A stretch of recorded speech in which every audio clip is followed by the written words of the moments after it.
Te hau ki te uru, takataho ki te tonga, kia mā kina ki uta, kia mā taratara ki tawe, ia ki ana te atakura, te o i huko.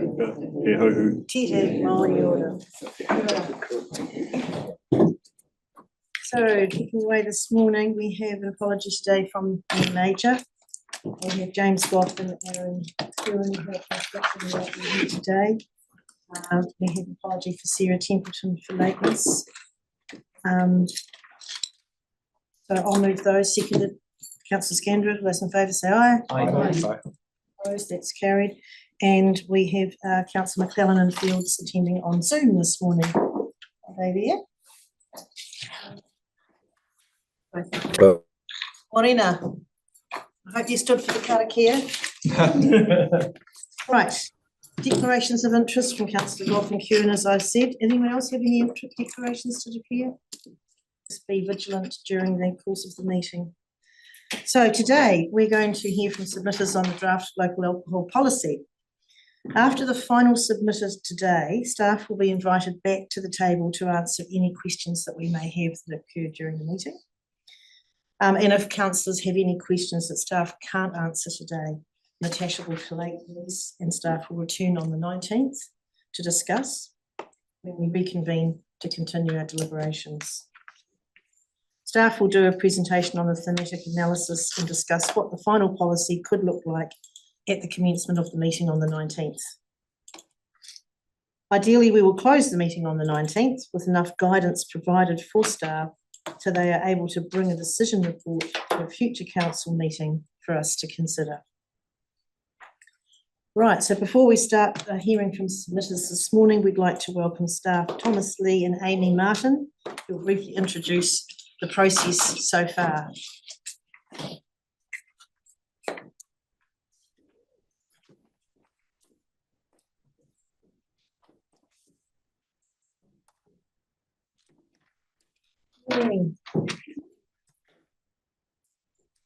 I'll just run through to start with a little bit of a reminder of who we've got here. Refresh those memories. Yes. So you'll remember that in June 2024, you agreed that staff could commence work on an LAP. Between July and January 2025, July 2024 and January 2025, staff undertook a significant body of work to develop the research report that you've all had, which included a series of questions for the Community in Our Life in Christchurch series, the Issues and Options paper, which came to you earlier in the year, and undertook initial conversations with a number of key stakeholders.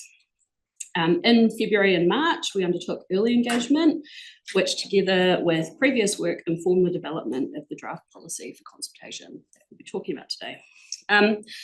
Today, you're going to hear from some of the submitters who provided feedback on the draft policy, and we'll be back for another briefing next week that will cover what we heard from submitters across the board, and we'll be looking for your direction on the final policy. Okay. Bit of a reminder of what we consulted on. So up on the screen, you can see the three policies. Policy 1 addresses the maximum trading hours, proposing a reduction in the maximum trading hours to 9 p.m. for all off licences in the district. Policy 2 proposes a freeze to all new off licences in areas with a deprivation decile score of 8 to 10. And policy 3 is a little more complicated. It proposes to restrict new bottle stores within 200 metres of primary and secondary schools and addiction and rehabilitation centres across most of the district. You'll remember that we consulted on slightly different settings for the Central City and Banks Peninsula. So in the Central City, the proposed settings are no new bottle stores within 50 metres of schools or 100 metres of addiction and rehabilitation facilities, with an exemption for the Central City zone. For Banks Peninsula, the proposed setting is 50 metres from both schools and addiction and rehab facilities. Getting into the consultation, we're out for consultation on the draft LAP for 4 weeks, which began on the 17th of April, so just before Easter. During this time, the Let's Talk page for the consultation was viewed 2,790 times. Emails were sent to around 7,300 people, which included key stakeholders, inviting them to provide feedback on the draft policy, and staff also held one webinar and attended 2 community.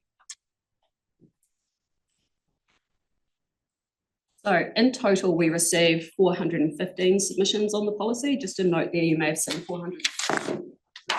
There was one that was late, which hasn't been included in the reporting numbers just because it appeared beyond that reporting timeline. And 366 of the submissions received were from individuals throughout the city. We heard from 5 of our community boards and 49 organisations, and 40 submitters told us that they hold a liquor licence, and that includes both on and off licences. As I said before, today you'll hear from some of these submitters, and the full summary of feedback will be available in the consultation report, which we're currently preparing and should be with you next week ahead of the workshop. That's what we've heard. Sorry, one more. So this is just a very brief intro. You'll get more on this next week. But overall, we received a range of feedback on all 3 of those policies that we consulted on, and we heard from the strongly for, the strongly against, and the people in between. Submitters have diverse and often passionate views on the impact that alcohol has on our communities and the most appropriate way to address those impacts. We heard that most submitters are concerned about the impacts that alcohol has on their community and the ease with which alcohol can be accessed in the city currently. In many instances, they also expressed concerns about the disproportionate impact that it has on vulnerable communities and vulnerable members of our communities.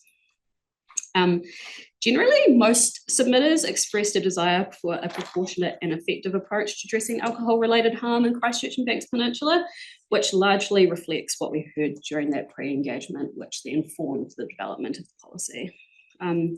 As I mentioned earlier, you'll hear more about the detailed feedback that we received next week during the briefing on the 19th. That's us. Any questions? Okay, so we can take a couple of questions on that and some more. Thank you. Just in case there's something I'm just really keen to understand is if Waimakariri intend to do the same thing as what we're doing with the policy. No, so Waimakariri have an LAP in place with slightly different settings, for instance. So they have like 10 PM closing time work, say 9 PM. And Selwyn also on the other side. Their current LAP is 9 PM, but they it's under review. I think perhaps even going back to their council this month as well to discuss. But as far as I can see, Waimaka they're doing a alcohol control bylaw just about drinking in public, but I can't see anything about them reviewing their local alcohol policy. No, would you say only happened a few years ago? So as a result of the law change, you're not aware of them reviewing it anytime soon? No, not really aware. Thank you. Councillor Barber. Just to be clear, if we do end up going down the track of 9 PM closing for retail outfits, that will not affect those people who order alcohol online. There's no way we can actually stop that occurring after 9 PM. Yeah, that's right. Yeah.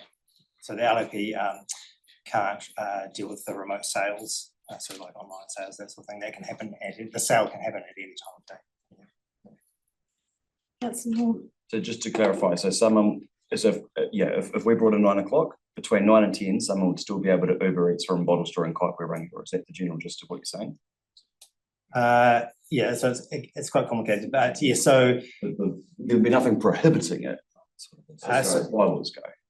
That's right. Yeah, so the LAP, there is a part of the Act that says that for remote sales, that it won't apply to the reduction in hours, won't apply to remote sales. Gotcha. Yep. Thank you. They still would have to deliver that before mailing. Yeah. Okay. So this is really more, we're talking more about the process we've been through, not really. But that totally impacts the questions I would ask for any submitters to land on a good policy. What's the temperature? We do know the current demand. It's very hard to get, so we've asked and haven't received in a lot of cases that data. I'm not usually very willing to share it. Just since the questions are this way, even though it's not really processed, if we passed an LAP that did say limit to 9 o'clock for off licenses, and through advocacy through local government, other groups who are trying to advocate to central government for a law change. If then the law changed to mean like the Uber style ones were captured by that, then we would have something in place already. We wouldn't have, we would just be ready to go, rather than having to start a whole new process again at expense and stuff. Yeah, I mean, we can always review the LAP at any time once it's in place. Yeah. So if new laws came into effect, we could always make those tweaks. Incorporate them. Yeah. Yeah. And also if there were unintended consequences from that.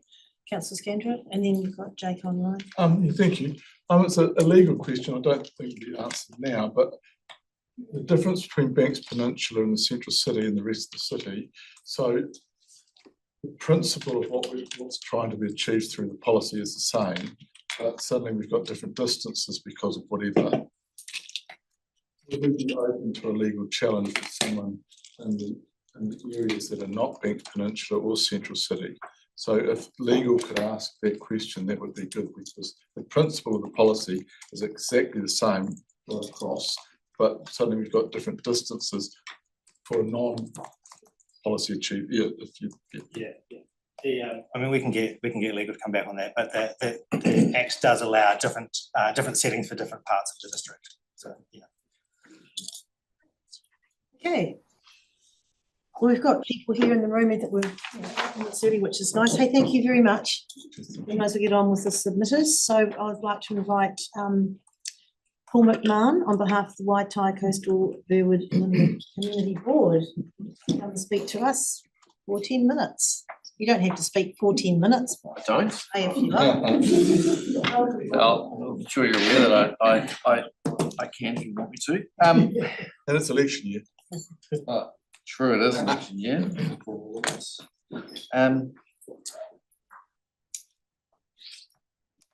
thank you very much for having me. So I'll give a summary of our board submission and have a few comments to make. So the Waitai Community Board strongly supports the draft local alcohol policy, which proposes carefully targeted evidence-based interventions to reduce alcohol-related harm in Christchurch. These modest changes strike a sensible balance between public health and community well-being and the ongoing vibrancy of the hospitality sector. Compared to previous years, the hospitality New Zealand's submission is positively enthusiastic. Reducing maximum off-licence trading hours to 9 PM addresses a key period of harm. A significant proportion of alcohol-related harm incidents, including violence, occur between 9 PM and midnight. Research from New Zealand and overseas consistently shows that restricting trading hours reduces alcohol consumption, nighttime assaults, and emergency service call-outs. Most alcohol sold for consumption in private settings comes from the vast proportion, in fact, licenses, and these changes will help mitigate harm where it starts at the point of sale. The proposed freeze on new offline deprivation areas is also essential. These communities already experience a disproportionate high intensity outlets, which is linked to greater alcohol-related harm, hazardous drinking and crime. With many of Christchurch's most deprived areas located in the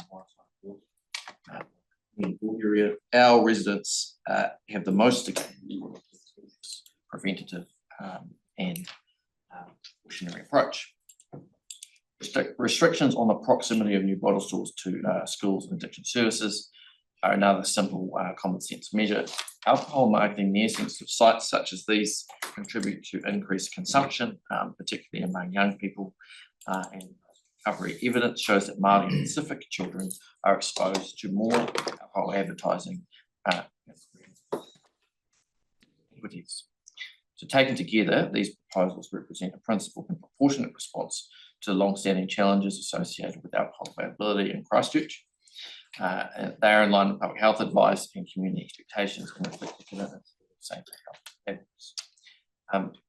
Now speaking, because having had a look at some of the submissions and having had a few discussions, speaking as myself in the interest of my community rather than as a board submission, I just want to add a few comments. So I just want to be clear that where this is coming from. I think I want to make three more additional recommendations. One, I think you need to place a buffer zone around the deprived areas of around 500 metres, so you don't end up with new off licences stacked up on the edge of these deprived areas. And it's a fairly straightforward measure. I think that is consistent with what's been consulted on. So being just on the edge of a deprived area is the same as being in one for all intents and purposes.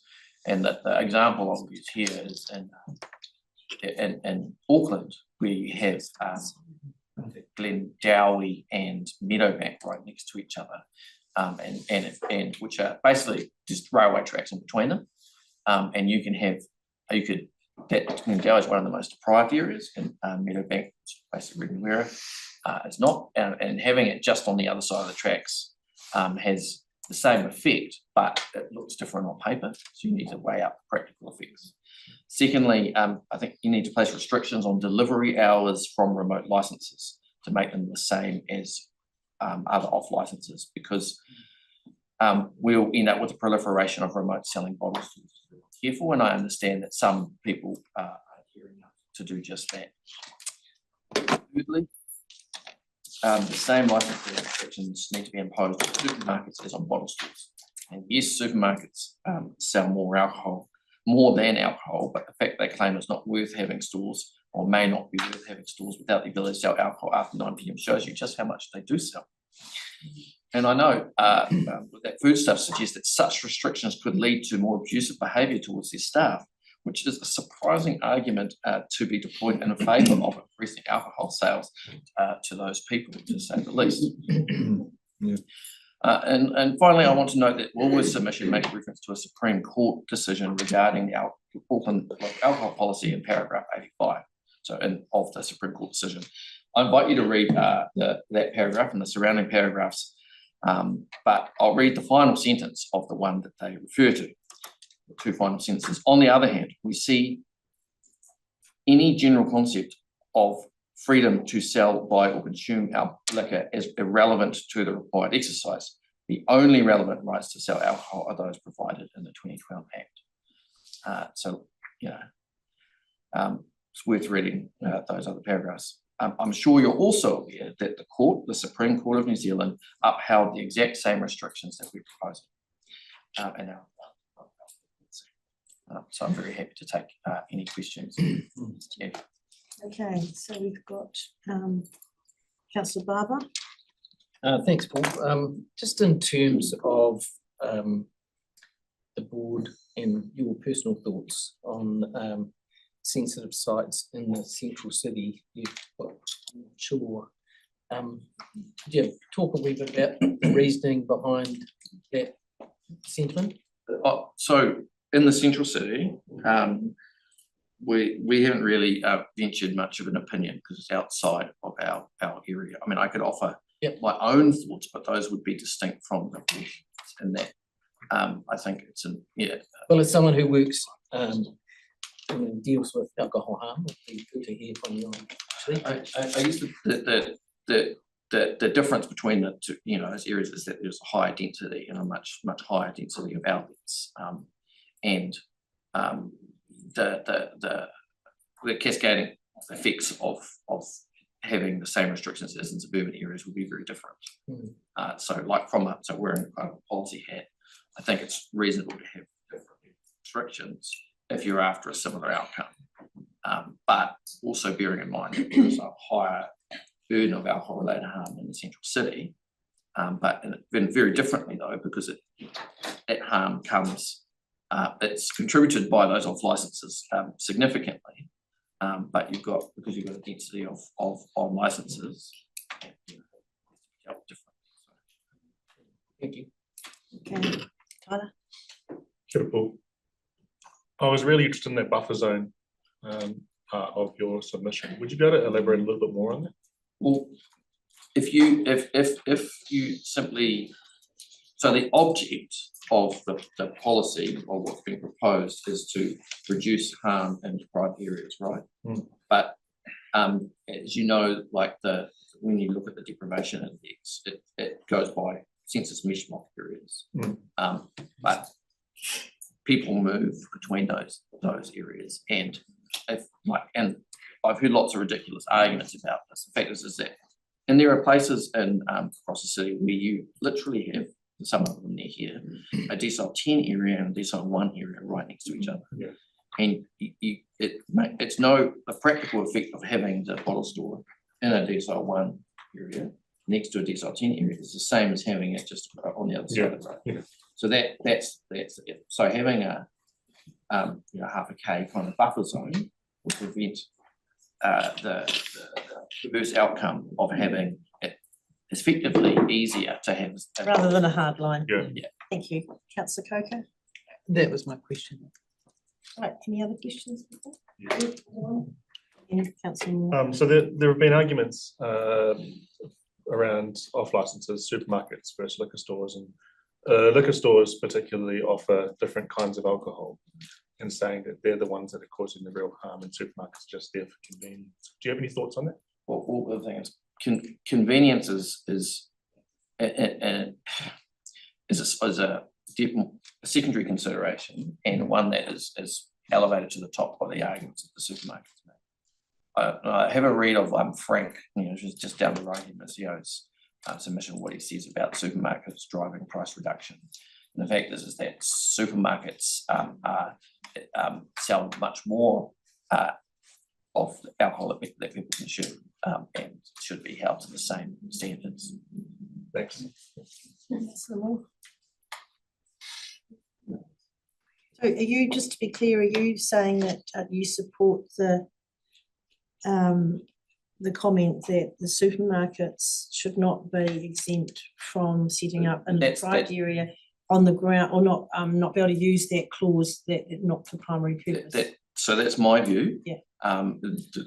The board's consensus view was that we don't want supermarkets to be excluded from the private areas, but that recognise that there is a tension. Yes, yeah. Well, thank you very much, Paul. Nice to see you. Pleasure. Thank you. Pleasure's all ours. Right, Callum Ward on Zoom, please, on behalf of Waihora, Braden, Cashmere, Heathcote Community Board. Hi there, can you hear me? Yeah, Morena, far away. Morena, thank you for the opportunity to present to our submission. I think our submission is fairly straightforward. We do support essentially the policies as proposed, but we also just wanted to note, I think particularly for our board area, it sort of relates, I guess, to the point made by the previous submitter as well about the sort of arbitrary nature of boundaries. We have a area just north of Lincoln Road, in that corner between Hagley Park, Lincoln Road, and Clarence Street South. That's essentially a commercial area, and for whatever reason on the maps that we've been provided so far, sort of it's excluded from, or half of it, I should say, is excluded from the high deprivation zoning, and the other side of the street isn't. So yeah, I think other than sort of broadly supporting the policies as proposed, we'd like to, as we've outlined in a submission, we'd like to also suggest that the area north of Lincoln Road, that commercial area, is zoned to as one of those high deprivation zones or sensitive sites. Sorry, not sensitive site, high deprivation areas, that's what I'm looking for, the wording. Essentially just to make it consistent with, because otherwise you've got a situation where you've got this commercial area, so it's not really any residential to speak of in that space, but you've got half of a commercial area that the policy would restrict new licenses for, and half of it wouldn't be restricted, and we'd like to see that tidied up. Yeah. Right, is that the end of yours? That is, yeah. I think our written submission is pretty straightforward. I don't want to just repeat what we've put in writing. That's great. Okay, we've got some questions now. One from Councillor Johansson. Well, thank you. I'm just looking at the written submission, and I see the blue circle that you guys have put in. So you're basically talking about that area being turning to red, right? Yeah, basically. And, Yep. You just said there's no residential. I think there's some residential by the railway line. Or is that further up? There's Oh, some I see what you're, yes, no, you are right. townhouses. That's a really good point. Yeah, yeah. There is some very new town housing in there. You are correct. But yes, I think the submission still stands, yeah, that we'd like to zone that as a high deprivation area for the purposes of this policy. As it's essentially like, you know, it's across the road from a high deprivation area. And as the last submitter pointed out, yeah, it's the same effect as having it within that area. So in terms of the previous suggestion of having like a buffer zone, of like 500 meters or something, I don't know, I guess we can get advice around whether that would be sufficient enough, but you generally support the idea of having a buffer zone? Personally, yeah. I mean, we haven't discussed it as a board, so just speaking personally, yes. I think that is essentially addressing systematically what, and it's what I'm talking about here, which is an instance where there's kind of an arbitrary line. I think either a buffer zone or an approach of having of looking at sort of commercial areas as whole units and making sure that they are treated consistently. Where you have like a village mall type space like Addington, yeah, either approach would be good. I think I'm not sure about the number 500 meters, and I'm not sure whether that would cover the area that I'm talking about. So, but I think in principle, yes, I think that the needs there for an approach like that. Yeah. All right, then no more questions for Callum. Nothing on Zoom. No. All right, thank you very much. Thanks. Appreciate you zooming in. Right, Cheers. so we'd like to welcome now Emma Norrish on behalf of an incredible community board named Waipapa Papanui Innes Central. Welcome. Kia ora koutou. Thank you for the opportunity to speak today to our Waipapa Community Board submission. I'll take this submission as read and just highlight a few main points from it. Our board supports a reduction in off-licence maximum trading hours to 9 p.m. The research suggesting that reducing trading hours can be an effective way of reducing alcohol-related harm cannot be ignored. With regards to placing a freeze on new off-licences in high deprivation areas, our board is not convinced that this would be quite as straightforward in reducing alcohol-related harm. We suggest that the question of granting new licences in high deprivation areas would be best resolved through the discretion and expertise of the District Licensing Committee on a case-by-case basis based on the local information supplied throughout the application process. We understand that this temporary freeze proposal aligns with community views from the early engagement, but worry that it could have unintended consequences, such as bottle stores opening close together and in greater competition with each other near the boundaries of high deprivation areas. If a temporary freeze were to be implemented in these areas, we would like to see that adequate data is obtained over time to establish whether it is effective enough to justify it being extended in the future. Our board is supportive of restricting the proximity of new bottle stores to sensitive community facilities, noting the strong community support for this. It makes sense to keep alcohol outlets away from those places where some of the most vulnerable members of our communities gather. Although council chose to exclude pubs, bars and nightclubs from this proposed policy, we would like to see explored the option of capping their numbers close to sensitive sites, as this would prevent an increase in the number of these premises without operating a sink and lid policy. Within this policy, we would also like to see the District Licensing Committee given the ability to reduce the visibility of alcohol advertising in areas around these sensitive sites. This would include reducing signage and bright colours on licensed premises.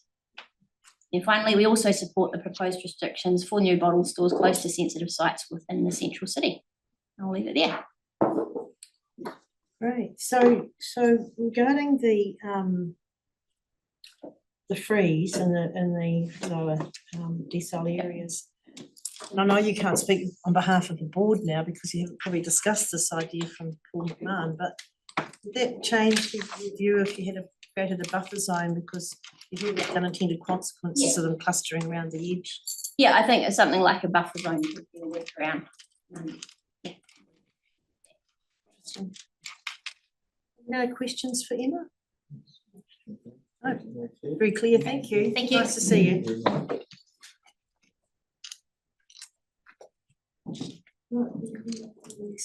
David Hawke, please, on behalf of the Horswell Residents Association. Not here yet? We're a bit ahead of time, aren't we? Do we have anyone, well, I can see Wayne. So, okay, we got Jennifer, Nikki Rogers, William Jones on Zoom, are they here? No. So we've got Marco Duff here. So I see we have David Hawke. Would you like to come and do your submission now, David? Coming in a little bit early, that was good timing.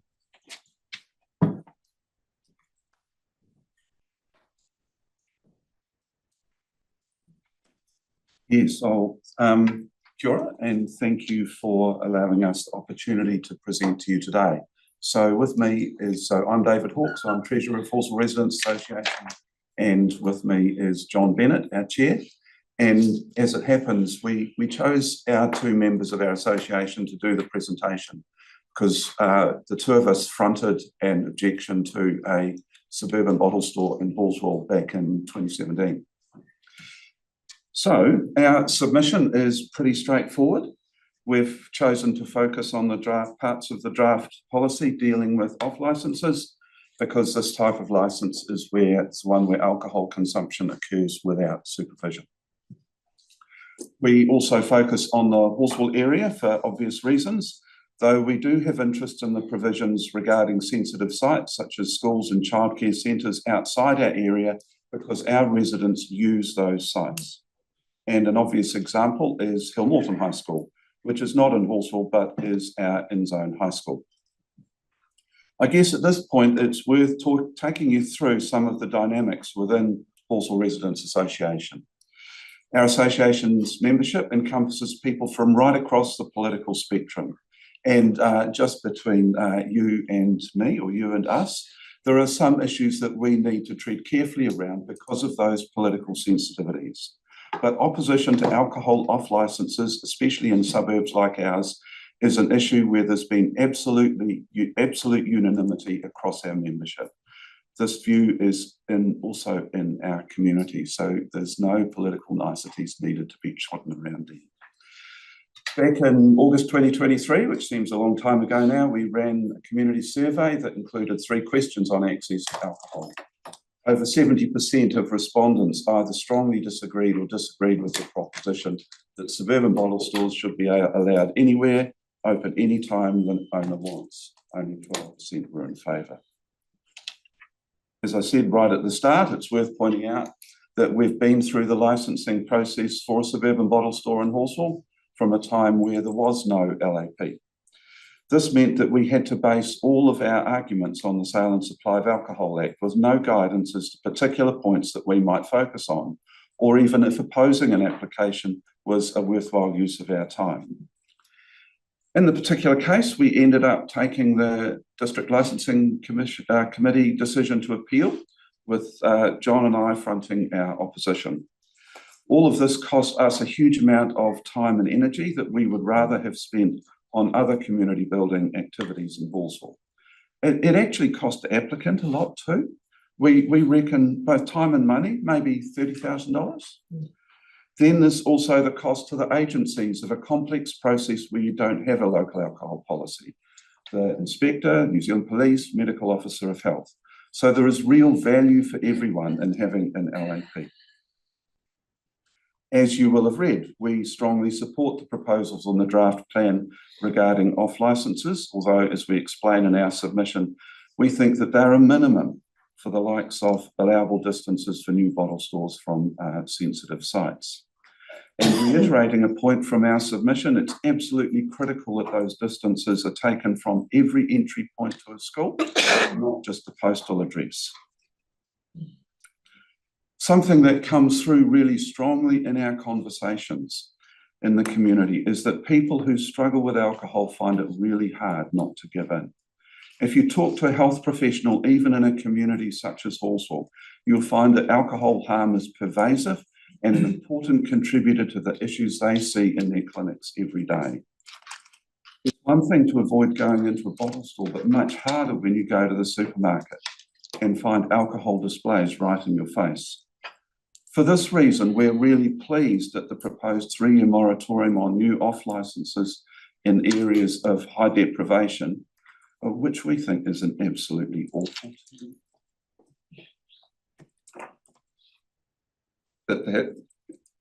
Sorry, includes an area south of Henderson's Road, where 1 and possibly 2 supermarkets are in the process of being built. We really do want you to make sure that there is no wriggling for these businesses. There is another tweak that we want to bring to you too, and this is one for me. I was talking to a friend yesterday who is active in one of these communities, and I asked her about whether she had become involved in the draft LAP process. She said, quote, "Too busy, too many things on, too hard, community need day to day is a bottomless pit." So our plea to you is to pass the draft plan. It's a way you can be the ambulance at the top of the cliff for actually very little cost and an enormous social benefit. So please do it. Thanks for listening. Kia ora. Nice submission. Any questions? Just following.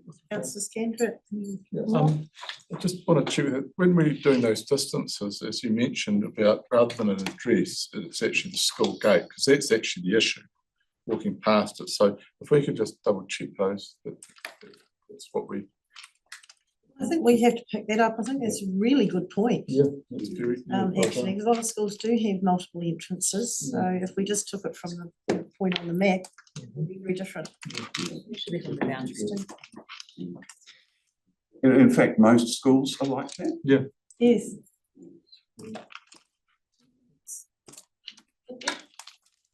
It's Councillor Moore.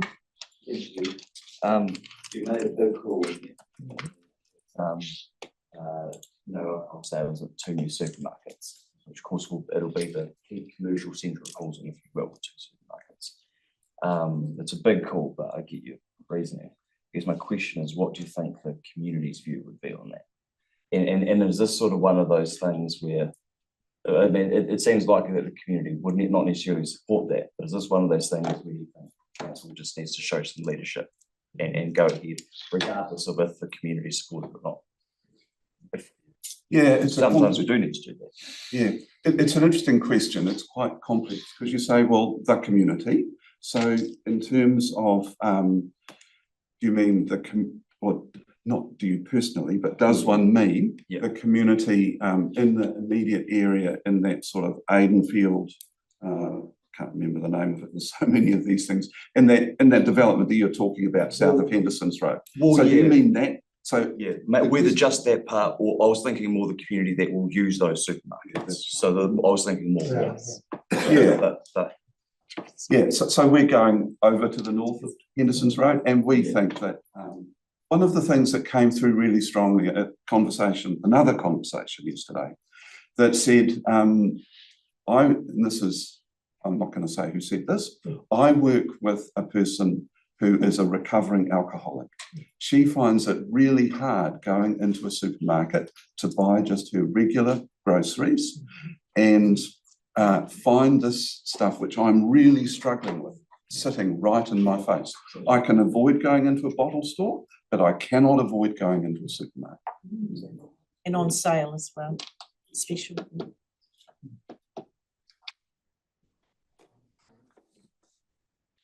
And then, yeah, just thinking about that one too, because because with the government is the one who allowed supermarkets to sell alcohol.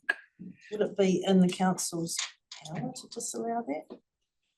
Probably wouldn't, would it? We're saying new ones in high deprivation areas. Yes, I know that, but my question still stands. Supermarkets. We know Australia, where they just have the bottle shop right next to the supermarket. Exactly. Yes, but still, it actually addresses your point that you can walk past a bottle shop, but when you go into the supermarket, there's something else is in your face. Anyway, you sparked a discussion. So the point that we make in our submission is that yes, it's the supermarket, but also there are some supermarkets which will do exactly as I've heard people around the table talk about, is have a bottle shop next door. And we want to cover both. We really do. We want to cover both. And I think, you know, like, yeah, it's, and the local alcohol policy, as I think we would understand it, it's an off license, which a supermarket has to apply for just as much as Joe Blogg's bottle store has to apply for. And it's within the powers of the district, and it's an off license, just like a bottle store. So it goes through the same process. And so it's in the local alcohol policies. If you pass the right wording with the local alcohol policy, as we understand that you actually have got proposed, then that will cover that situation, the supermarket situation, and I don't think they call them Henry's anymore, but whatever they call them next door as well. Yeah. Thank you. Awesome. Really interesting. Thank you very much for coming in. Hang on time there. Do we have any Zoomers? Who have we got? Jennifer Lamb and Andrew Galloway. Yeah. Welcome on behalf of Alcohol Health Watch. Kia ora. Kia ora. Good morning. Thank you, committee councillors, for having us to speak to you. By way of introduction, I'm Andrew Galloway, the Executive Director here at Alcohol Health Watch, and I'm joined by my colleague, Policy Advisor Jennifer Lamb. Alcohol Health Watch is a national organisation providing credible, up-to-date... Oh, sorry, Andrew, can you just speak a little more slowly, please, because it sounds rolling. Yep. Alcohol Health Watch is a national organisation. We provide credible, up-to-date evidence and advice regarding alcohol policy and planning matters. We coordinate networks such as the Cross-Council Local Alcohol Policy Network and other networks and projects that support the sector and communities. We want to commend Christchurch Council on undertaking the development of a local alcohol policy. We thank you for the opportunity of letting us give this submission to you today. In our written submission, we outlined the reasons why a local alcohol policy is a key measure in a package of measures and policies aimed at minimising alcohol harm to individuals, whānau and the community. Other measures include alcohol bans, the council's function as a licensing authority, and alcohol-related policies and initiatives such as the Alcohol Harm Partnership. You'll all be aware alcohol places a significant burden on the city and in fact the whole country. Nationally, alcohol harm costs an estimated $9.1 billion annually, and we know that from what evidence there is likely an underestimate of the total burden of disease. This particularly affects vulnerable groups and those at greatest risk, young people, Māori, and people in high socioeconomic deprivation areas. Alcohol is New Zealand's most harmful drug. We know that a local alcohol policy can reduce this harm by controlling the density and location of outlets and setting maximum trading hours that address accessibility, sale and consumption of alcohol. A local alcohol policy for Christchurch can and should reflect the current environment and emerging issues in the city, and the desirability of greater consistency and synergy with local alcohol policies in Canterbury and across Aotearoa, New Zealand. As determined by the Supreme Court, an LAP can and should adopt the precautionary principle to alcohol-related harm and reflect the preferences of the community. And it should align with the Sale and Supply of Alcohol Act.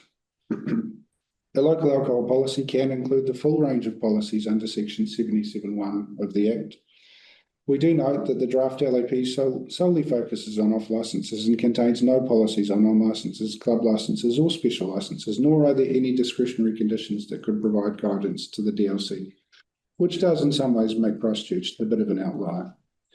We're pleased to see that the draft LAP has a policy preventing the issue of new off-licences in certain identified areas, or otherwise where the District Licensing Committee or the Alcohol Regulatory Licensing Authority consider that the granting of a licence may contribute further to the concentration of off-licence premises servicing high deprivation areas. We also support the sensitive sites policy that would prevent new bottle stores from locating in close proximity to primary and secondary education facilities, addiction treatment rehab centres, in certain locations. However, we strongly recommend that consideration be given to expanding the range of licensed premises subject to the sensitive sites policy to include other off-licensed premises such as supermarkets and grocery stores, on licenses and club licenses. Expanding the locations under this policy, preferably to make it citywide, and expanding the range of sensitive sites to include facilities such as early childhood centres, youth centres, places of worship, marae, council-owned or managed community facilities used by the public.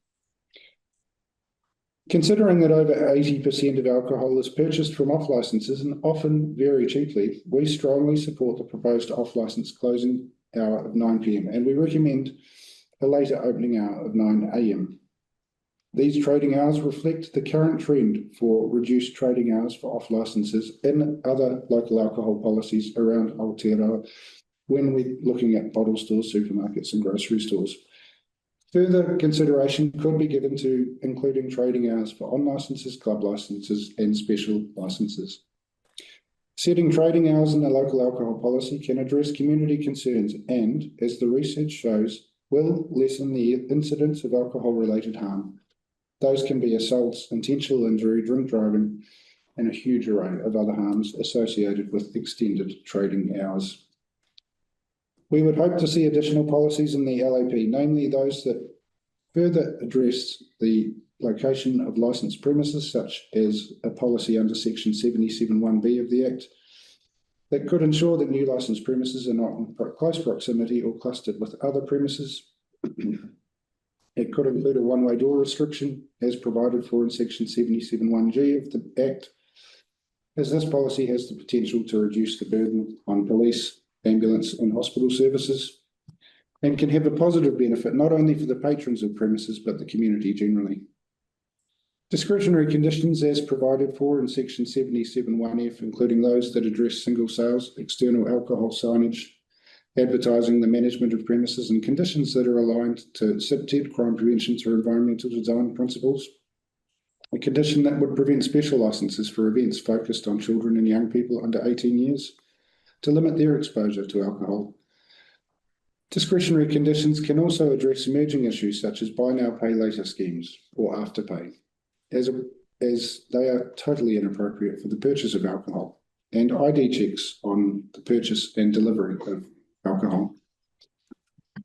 In closing, alcohol harm increases when alcohol is easily accessible, where there is a high concentration of outlets in a particular area, that is, in areas of high deprivation, where trading hours are long, where businesses are conducted in such a way that impulsive alcohol purchases are encouraged, such as buy now, pay later, online sales and rapid delivery, and where the price is affordable. We strongly support provisions in the draft LAP that address access, particularly the closing hour of 9 p.m. for off-licensed premises. The policy that would prevent new off-licenses from being issued in certain areas, and the sensitive sites policy. We believe there could be a more comprehensive LAP with additional standard policies as required to align with the Sale and Supply of Alcohol Act 2012 and reduce the burden of alcohol harm, its costs on Christchurch. Thank you very much for listening, and we're very happy to take your questions. Kia ora. Thank you very much. We do have one question here from Councillor Harrison Hunt. Kia ora. It's Councillor Harrison Hunt here. I'm the youth portfolio holder for the council, and one of the things that I've noticed was you've put in here that young adults are among the heaviest drinkers. They're currently the main consumers of the buy now, pay later scheme. You've also talked about the CIPTED rules involved with allowing off licenses for conditions. Could you talk to us about the social pressures and the changing environment that young people are going through at the moment? That's a very good and general broad question. I might not be able to answer all of it, but we're very happy to come back to you with further advice, Councillor. What I'm trying to elaborate to is to see if there are any other conditions that will help alleviate the issue of heavy drinkers, particularly with young people between 12 and 24. I see that you've got buy now, pay later in here, which may not include us, and also the CIPTED rules, which may be a condition for the licensing committee. I'm just wondering what we could do within this local alcohol policy outside of those two things. Okay, if you go offline and maybe get back to me, it's no worries at all. Well, I just wanted to add that if you have discretionary conditions, a lot of the local alcohol policies have addressed buy now, pay later, ID checks, using accepted provisions, advertising, whatever. So they put those in discretionary conditions that can guide a DLC. And what we're worried about is the combination of buy now, pay later and lack of ID checks for young people in particular. That's really good to know. Thank you so much. Great. Thank you very much for your submission. Thank you. And what, we have Nikki Rogers on Zoom and Janae Calvert on behalf of Hospitality New Zealand. Fire away. Good morning. So good morning, committee and councillors. We can't actually see if Mayor Major is here or not, but we've just pulled ourselves out of the Hospitality New Zealand conference here in Wellington. So we've had a lot of very valuable speakers speaking here, including the Minister of Justice, who was, giving us a bit of insight in some alcohol reforms coming our way, which will help alleviate some of those things. So good morning. I'm Nikki Rogers, Hospitality New Zealand. I think a lot of you know me. This is Janae Calvert. Janae has 4 venues in Christchurch. She's also our Vice President of the Canterbury branch of Hospitality New Zealand, and she's also on our board. So just been elected another 2 years, so that's amazing. So we're here today representing Hospitality New Zealand and its members, the voice of over 2,500 hospitality and tourism businesses nationwide, including cafes, bars and restaurants, commercial accommodation, country hotels. And for more than 120 years, we've proudly advocated for a vibrant, responsible and sustainable sector. I'll jump in here. So we see hospitality as more than just food and beverage. It's a vital contributor to the community life, the local economy and Christchurch's identity. We provide diverse and safe places for social connection and entertainment. Our businesses contribute significantly as ratepayers and employers. We offer real career paths, particularly for young people entering the workforce. And we empower local entrepreneurship through small business ownership. Hospitality businesses also play a key role in the city's ongoing growth and revitalisation. We deeply value our relationship with the Christchurch City Council. Just as we work with central government to shape national policy, we look to local government to set parameters that build business confidence, attracting talent, investment and vibrancy in the region. So today we're here to support the draft LAP as it stands. We commend the Council's approach to the draft LAP. It reflects a balanced and evidence-based understanding of the need for a safe and vibrant nighttime economy, the critical role on-licensed venues play in enhancing city life, the tools already available through the Sale and Supply of Alcohol Act and the district licensing committees for addressing case-by-case licensing concerns. Hospitality New Zealand, as we said, supports the draft as proposed. We particularly appreciate the clarity around off-licence provisions, acknowledging the freeze on new licences, while still allowing renewals and new licences upon change of ownership. This provides essential certainty for existing operators and future investors. So in conclusion, Christchurch's hospitality sector is a key partner in the city's ongoing regeneration. Getting the policy setting right through collaborative and well-informed decision-making ensures that we continue to grow responsibly, contribute to public safety, and strengthen Christchurch as a destination for residents and visitors alike. Thank you for your time today. Hospitality New Zealand remains committed to working closely with the Christchurch City Council to support thriving, safe and sustainable hospitality environment. Thank you. Any questions? Thank you. Yes, we do have a question from Councillor Templeton. Kia ora koroa. Thanks so much for zooming in today. I'm just wondering, you mentioned that the Minister was talking about potential alcohol law reforms, and just wondering if one of the things he mentioned, which is a concern of many, is the kind of Uber style Yes. off-licence stuff. Is that one that's been looked at by government? Absolutely. Yeah, on a national basis. They realise it's a concern where people have been ordering, it gets here within 10 minutes, 15 minutes, and getting dropped at the door with no ID, stuff like that, which is absolutely, imperative that we know that people are over 18 and things, on license always have to check that they can't serve to minors, all that kind of stuff. So yes, that is being looked at as a reform as part of the sale and supply of alcohol. That's great, thank you. And also, as part of that, are they looking at limiting the hours that can occur?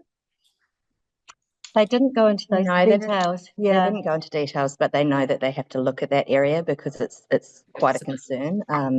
The drinking at home, the fact that it's unregulated, people are having alcohol delivered to their door, no, ID checks, no welfare checks around that, but they really didn't do specifics on, what that will look like to manage that better.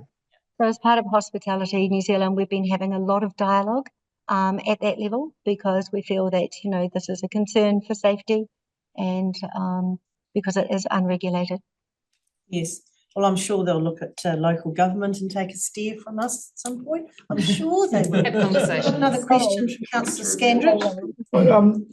Councillor Tim Scandrett here, just be interested on your thoughts with regards to the hours of off licence, whether they be supermarkets or others. 7 AM start versus 9 AM start. Your thoughts on that, please? There was a comment yesterday by the Minister of Justice that, was it her that said that? It might have been the police. Might have been the police, yeah. But yeah, we had also a speaker with police, which was really interesting. It was a pretty tough call on some of the things that happen in unregulated situations, particularly down in Dunedin. But they said they're not very concerned about, the 7 to 9, not much goes on there. So they felt that that wasn't the concern, it was more the other end. Yeah. Thank you very much. Interesting. And the other thing that has emerged from these submissions today is we're looking at a freeze on offline sales in certain areas where there's considerable harm happening. And rather than having a hard line, we're looking at having a buffer zone outside of that of around 500 metres. What are your thoughts on that? So you're talking about delivery of alcohol having zones? No, off license, off licenses. Do you mean in relation to sensitive sites? Yes. No, look, I was just reluctant to use the term low deprivation area, but that's what we're talking about. That's a toughie, isn't it?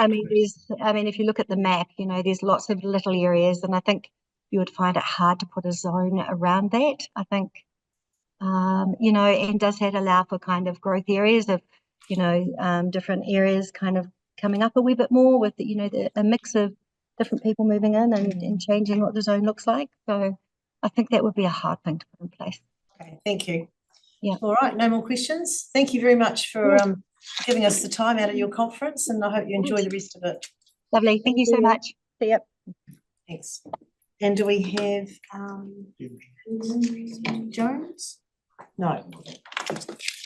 That brings us, is Mark Duff here? No, that brings us to morning tea. It does. Yep.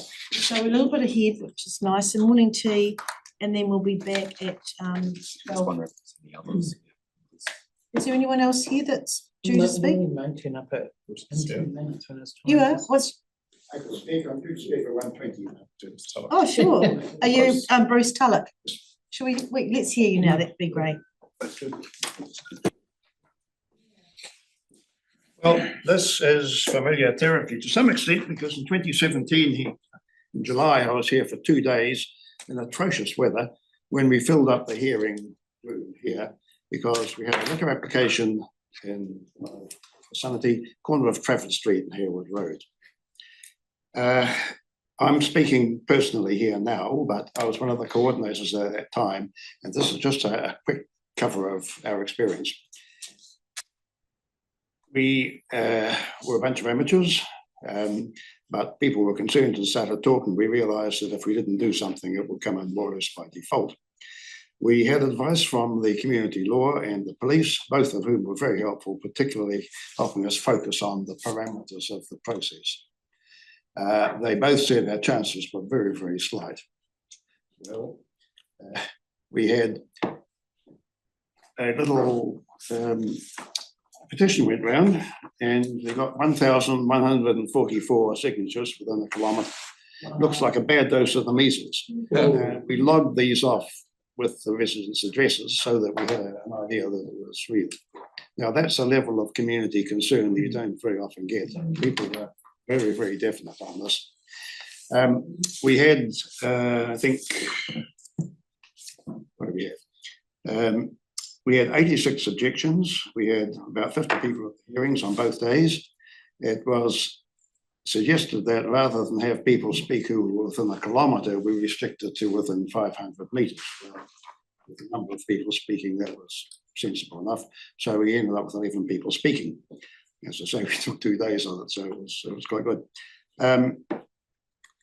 The feeling was that there is any amount of liquor available in the community for those who need it or want it, regardless of whether you're on shift work or whatever, it's there. We are on the way out of town, and I go out and bike around the airport occasionally for exercise, and I notice a number of cans, RTD type cans and bottles there. It's not enormous, but they're there every time.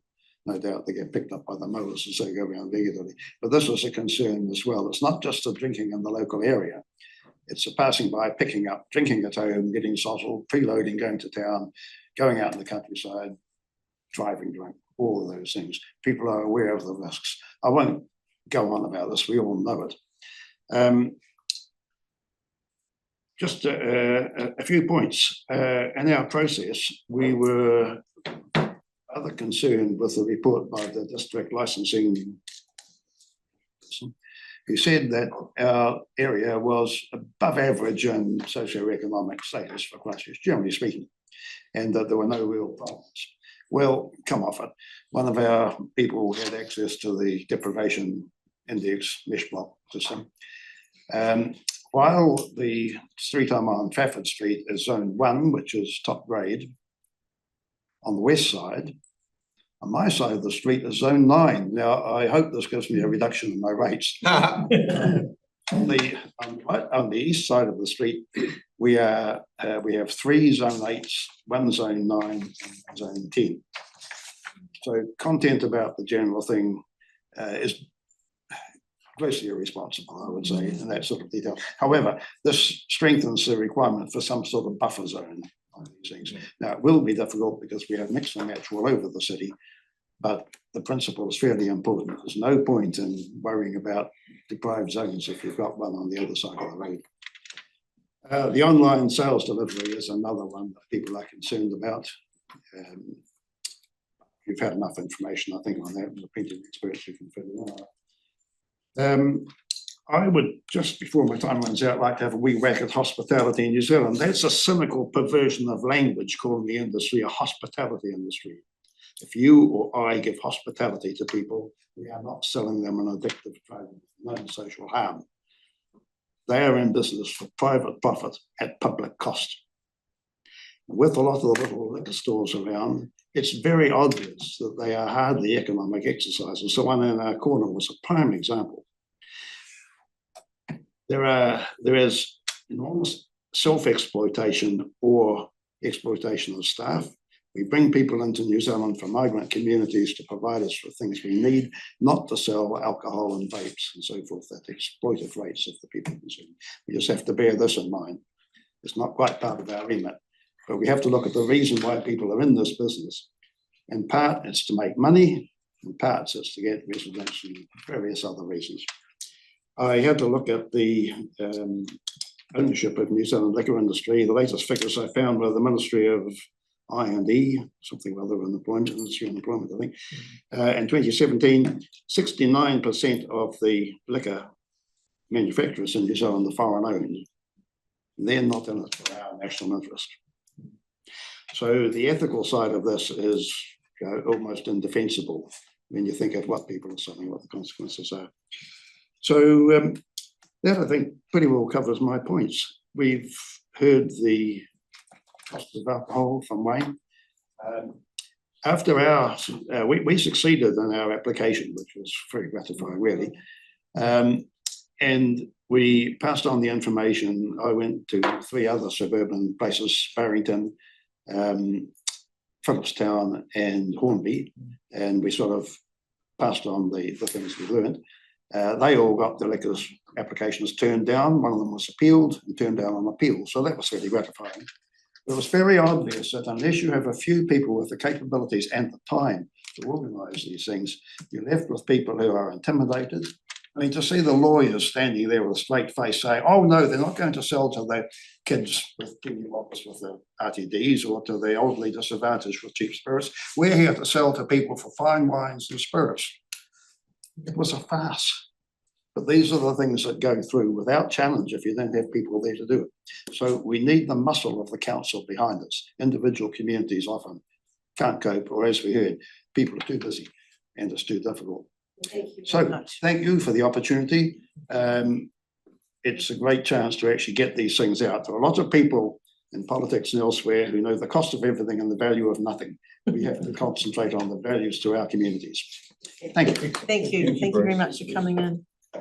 Now, do we have Jones here? No, so shall we just go into morning tea?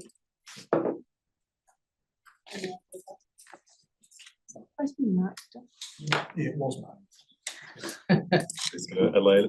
Right, so we'll break and we'll come back. Should we come back 12:25?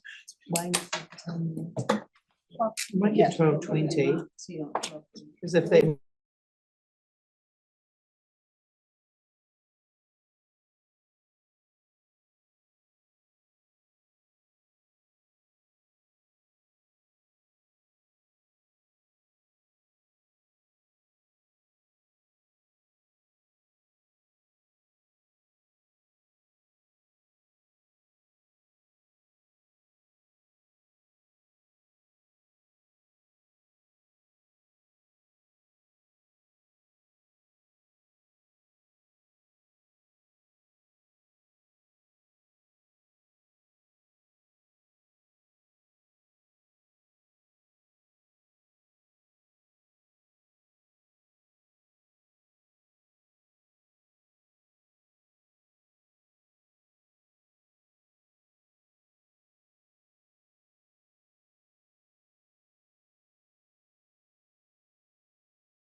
It is a bit of a jumbled timetable today. I'm sorry about that. That's just the way it all landed, and the Secretary have done their best for us and appreciate that. So we've got two submitters now at the moment. So we've got Mark Duff, please. Can you come to the table?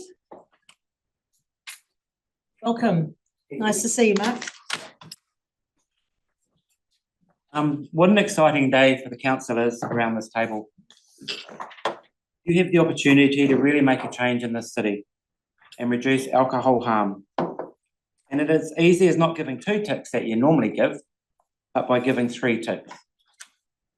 Bring back the closing time on liquor stores to 9 p.m, and that includes supermarkets. Don't give one area an unfair advantage over another. Freeze on the issue of new off-licences in high deprivation areas, such as the area that I live in. And restriction on the location of new bottle stores around sensitive sites.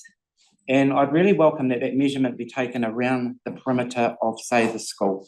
Because I know through Plan Change 14, one of the biggest arguments we had was how does that measurement actually taken? And I think an easy solution would be to take it around the whole perimeter. I want to commend the Mayor and those councillors who have pushed the LAP through so it has done this term.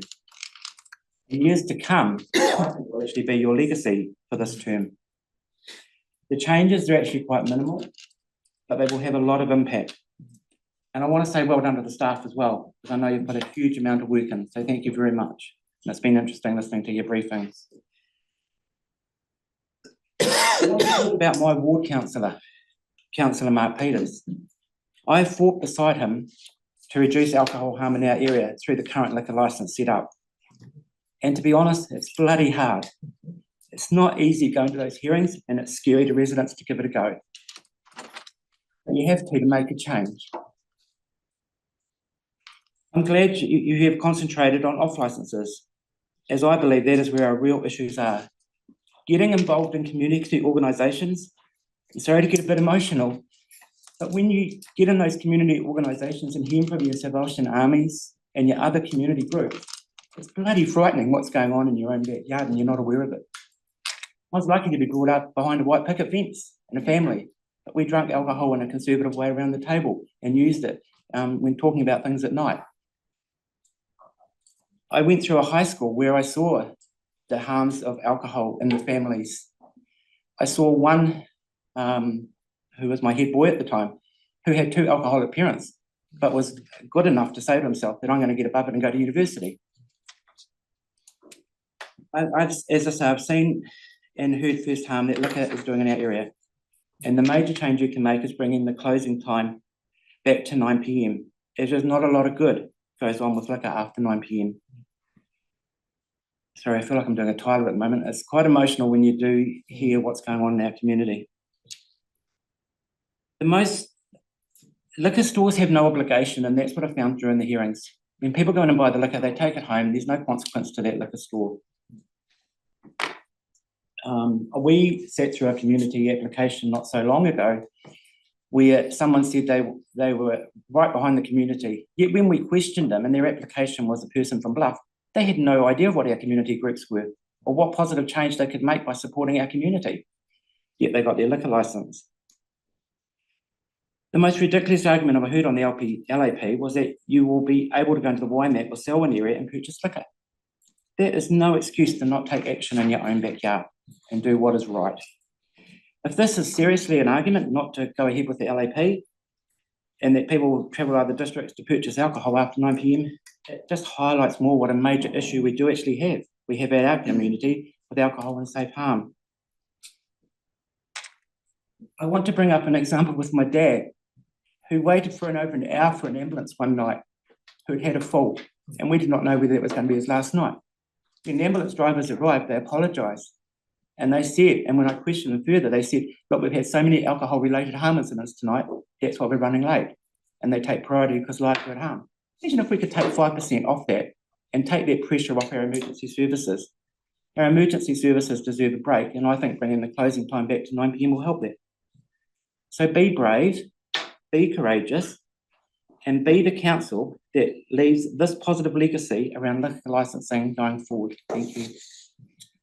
Thank you. We have one question from Councillor Scandrett. We've just got time for one. Thanks, Mark. Hey, two quick ones. The feedback with regards to supermarkets, etc., and the cause of harm. So they say there's no issue with cause of harm between 7 a.m. and 9 a.m. So if there's not much sold and obviously off license outside of supermarkets, seldom open before 9. What are your thoughts on just saying 9 till 9 rather than 7 a.m. to 9 p.m? If there's not a lot of action going on between 7 and 9, then why not just change the time? Exactly. It just makes common sense. Thank you. And I think you've got to remember, you've got high school students going in, not just they shouldn't be, but going into supermarkets before 9 p.m. on the way to school to buy lunches, buy a drink. You really want to see them seeing adults buying alcohol as well. One way that we could actually reduce what's normal in our community. Also, the holding of a liquor license or the application, do you think it should be in the city or the town or wherever the jurisdiction? So, for instance, for those you phone up and get alcohol delivered, the license could be held anywhere. Do you think that the license should be held within that jurisdiction? I think you know my answer. It makes common sense. Yeah, that was just that we're on To be held TV. within that area. Thank you. All right, hey, thank you very much, Mark. Lovely to see you. Now I'd like to welcome Kent Mann and Summer Pringle on behalf of Foodstuffs South Island. Welcome. Thank you. Thank you for waiting. Pleasure. Thank you. Thank you for your time and the amount of effort that's gone into this. So just wanted to take the opportunity to speak today. My name's Kent Mann. I'm the head of retail for Foodstuffs South Island, and I represent the following brands: New World, Pack and Save, Foursquare, and the South Island, across the South Island stores. As background, our stores, we have 18 stores in the Christchurch district, 18 trading stores, of which 9 would be impacted if there was a change to a reduction of trading hours to 9 p.m. Our supermarkets are owned and operated by passionate people. They run their business, they operate their business within the guidelines. Each of these owners and their staff are well versed in the governance of the sale of alcohol, and staff are supported with training. There's IT interventions to restrict purchasing, and there's interventions from senior staff at store, and it all bubbles up to make sure our stores are compliant with each of their host responsibility policies, which is set and along with the alcohol licensing authorities. We take the responsibility of selling alcohol we do take it very seriously. Our owners take it seriously because the consequences are huge, and we all want to minimise harm in our communities. I'll speak on behalf of my owners. I know how passionate they are about that as well. If there was a 9 p.m. hold on alcohol sales, and as I said, 9 of our 18 stores in Christchurch would be impacted. And I'll go through a bit more detail there. So we acknowledge all the range of views that have been expressed across throughout all these submissions: community boards, subject groups, police, business owners and stakeholders. But I want to bring your attention to some of the early insights and analysis that was completed in March 25, where 2,500 respondents submitted, of which 65% said they wanted to keep trading hours in supermarkets to at least 10 or 11 o'clock. That's pretty powerful information where respondents are saying their preferences, the large preference was towards 10 or 11 o'clock. Now, we understand that customer sentiment is one part of the puzzle. There's lots of other moving parts as well, but I think that is a pretty telling piece of insight from a survey completed. I want to talk about if 9 o'clock was adopted by the council, we would need Foodstuffs South Island stores, the stores impacted would need to introduce operational changes to how they operate. Now, play that out, that could be roping the area off for customers so they can't purchase. So that's quite a significant impact for stores operationally. Or they may have to adjust their trading hours. So I can't stress this enough. If you've got 9 stores and the current opening hours are 10 o'clock, to reduce to 9, one of the considerations could be a reduction in trading hours because it makes sense. So that's one of the, it could be a consequence. The other one I stress is the unintended consequence or confusion for customers, which is all of us in this room. Whereas, a prime example would be a customer loads up their shopping, full basket shop, there's a bottle of wine in there, at 9:58 or 8:58 PM, and then they can't process that whole transaction through because it's a bottle liner. So there's confusion for customers. Equally, there's potential conflict for our staff, frontline staff, of which there's harm, and we all read the media, there's harm and verbal abuse towards stores. Those staff would need to manage that inconsistent messaging at stores to say that you can't purchase. So we're very concerned about staff, customer health, wellbeing here as well. And there is operational impacts. We've got checks and balances, IT checks and balances in place to make sure staff are top priority, to make sure our customers are top priority. But there is still be conflict in store. There also would be the unintended consequence of what we've just talked about previously, the previous submitter, about different councils having different trading hours. So Waimakariri, potentially Selwyn, if they consider it, how that would play out where you cross a boundary, a border, a road, and you're in a different district, and there could be different trading hours or ability to trade differently. So we do not support the reduction in trading hours to 9 PM as I did. Great, thank you. We do have a few. So we've got Councillor Fields on Zoom. Thank you. Thanks, Kent, for your submission. Just regarding the piece of analysis that you referred to, can you just let us know a little bit more about who commissioned that, how it was commissioned, and who the respondents were in as much detail as you can? That was ours, wasn't it? Yeah. That was our early engagement. It was ours? Right. Okay, cool. Thank you. Thank Sorry. you. And Councillor Templeton? Thank you so much. I'm really interested in the impact of those potential operation changes for 9 supermarkets. So I know that when I go to the supermarket, if I'm buying a bottle of wine or some beers, every time, even though I'm clearly over 25, it still needs an operator when you're buying alcohol. And so it would seem to me, apart from the potential for conflict, there wouldn't be too much additional effort, if you like, when it comes to that. So not additional resourcing or cost. So yeah. So could you do it at the checkout? I mean, the checkout's the backup. So you rope off at 9 o'clock. But anyone who comes to the checkout after 9, it wouldn't be a whole trolley that miss because they still have to get any bottle checked anyway. So our experience, because there is limited time through, if we took Easter, for example, we can't sell alcohol on certain days, so we would need to rope off. I think how we would approach it, we would rope off the area to stop the conflicts, potential confusion and conflict at the checkouts. So there is operational complexity there in terms of roping it off. There is challenges there. Yeah. And then you still have confusion at the checkout. Now, over time, that may reduce, but stores open till 10 o'clock, yet I can't make all the purchases I would like to as a customer throughout the whole trading period. Yeah. That causes some confusion and conflict. And the other one that's been raised by a few people is the thing in the submission that said that supermarkets might find themselves not viable for that last hour and they might change their trading hours. So the concern there is that then that's indicating to us that the biggest proportion of your sales or income during that time, or enough, would be from alcohol. No, yeah, the comment there is around that people will alter their shopping behaviour. They will come earlier so that they can complete their full shop.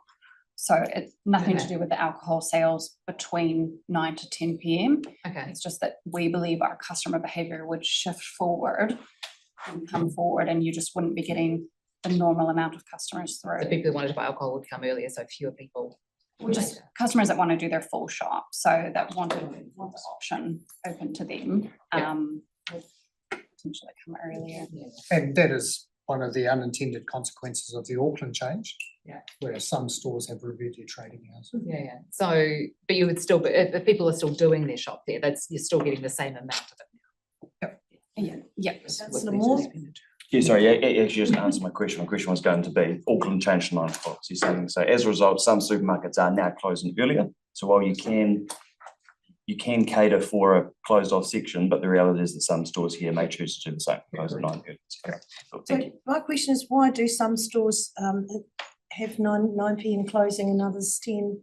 Yeah, Consistency, really. Yeah, the strength of our brands is owner operator model. So the ability for an owner operator to make a decision for their community, for their staff, for their business as to what suits their community best. Now, you play that out summer versus winter. There is some changes across supermarkets for summer and winter hours as well because of how customers shop. So taking that flexibility away is challenging in terms of trying to run a supermarket and business. Thank you. Councillor Coker? What time do your supermarkets open? 7 o'clock the majority. Any more questions? Okay, that's really helpful. Thank you very much. Thank you. Sorry, we can't take them from the floor. Thanks for coming in. Appreciate your time. Okay, so now we will break for lunch, and I'll be ringing the bell again at 12:20.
Have we got people on Zoom?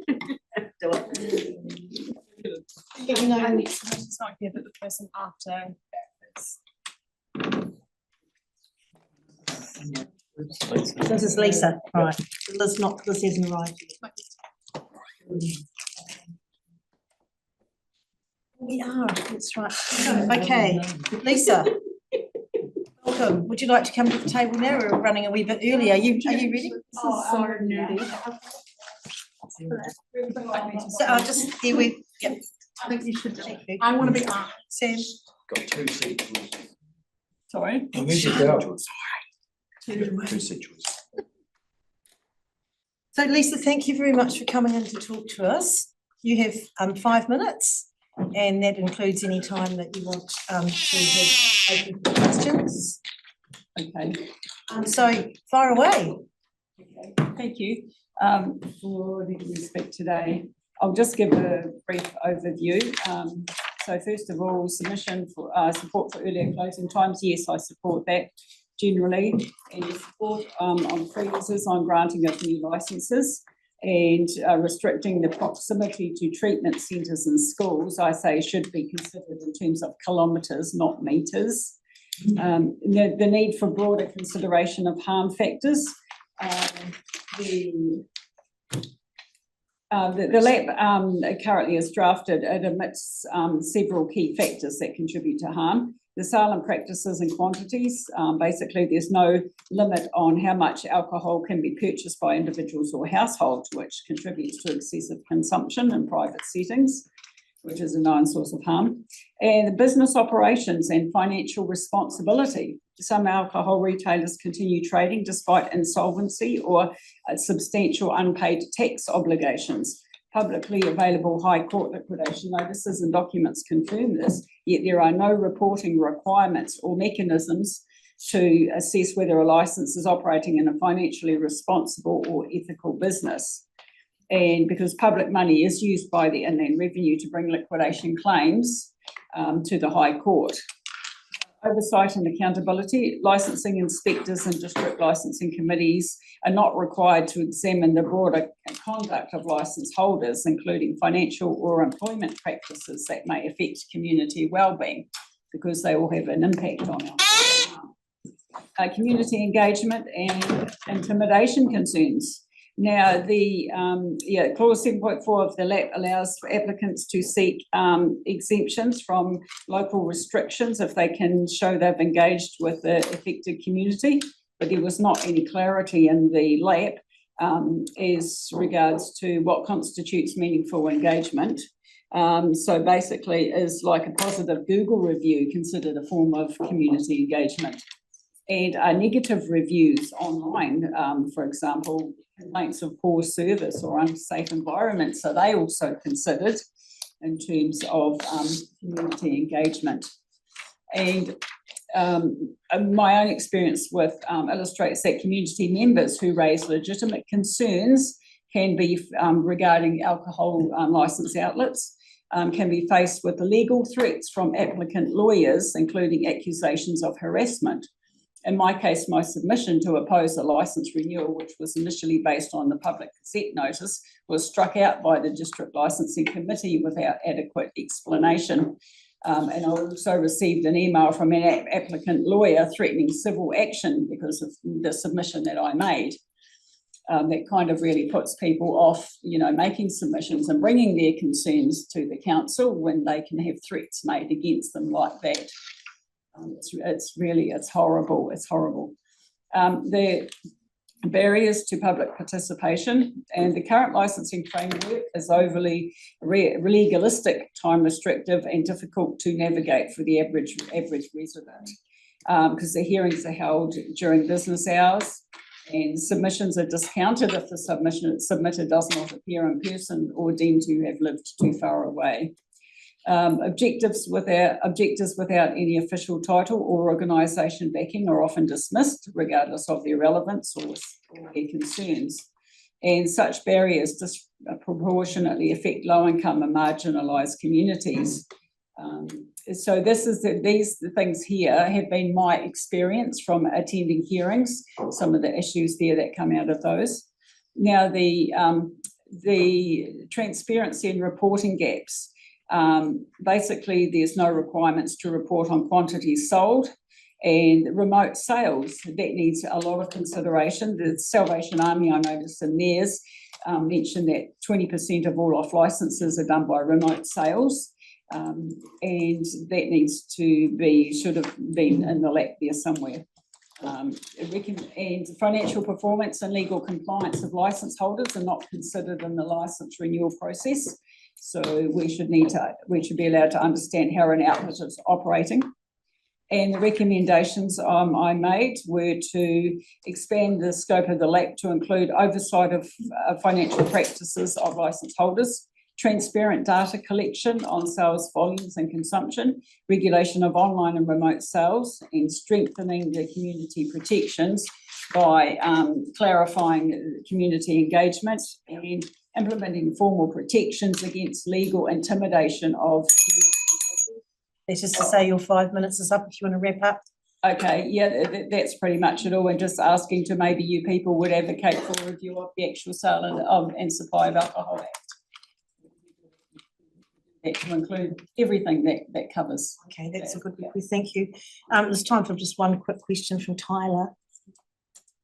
Sarah, if you wanted the answer for me is in the submission. If Sarah wanted to take okay. over. Oh no, I was just going to point out that we'd heard earlier in the day there is a review going on. I was talking to a conference this morning, and there is a review. Who could I speak to about that? You're a local MP. Local MP. Who, sorry? Local MP. Thank you. That's great. Well, that was timely, wasn't it, that we had a submission from you today? Thank you. Thank you very much. And Liz, Gordon, please. Are you ready?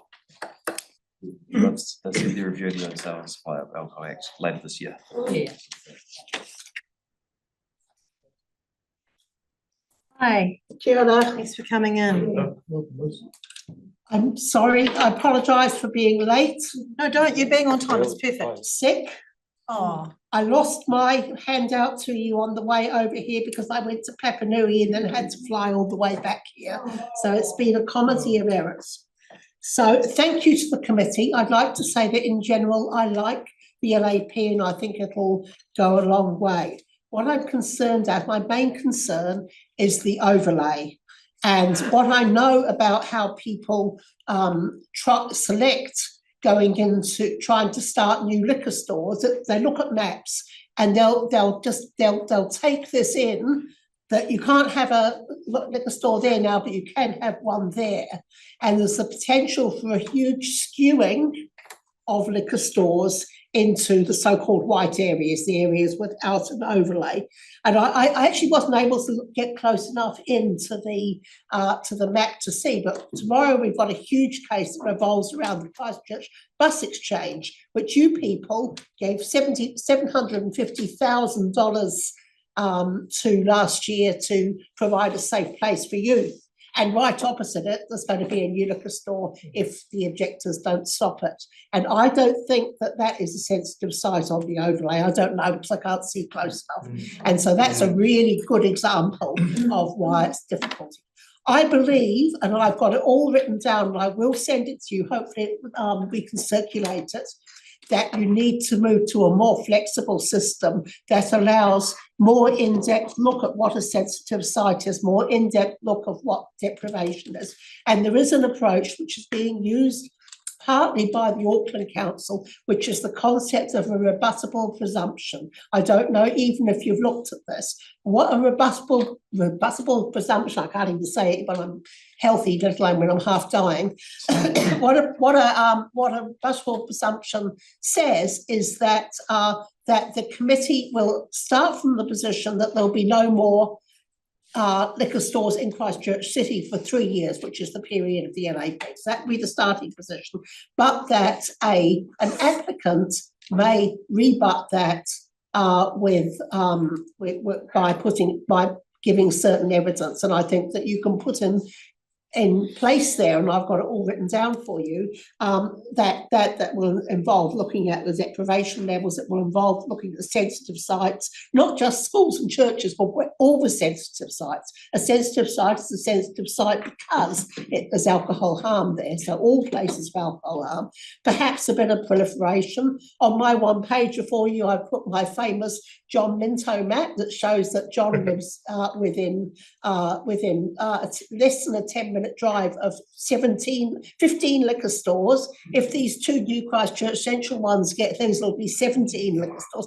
How many liquor stores do you need in the city? There are 65 liquor stores, 20 plus grocery stores and supermarkets. You know, how many more do you need? I think it's time to call a halt, and the robust blah blah blah blah presumption approach provides a flexible way that intelligent people can work through what there should be in the city. I don't know, has anyone else come up with this? I don't know if this is my thoughts after my submission, when I was thinking what could be done. And I look carefully at the robust presumption, and that is an approach that you can take that offers you flexibility and doesn't confine you to a map which is going to see 75 liquor stores in Bishopsdale.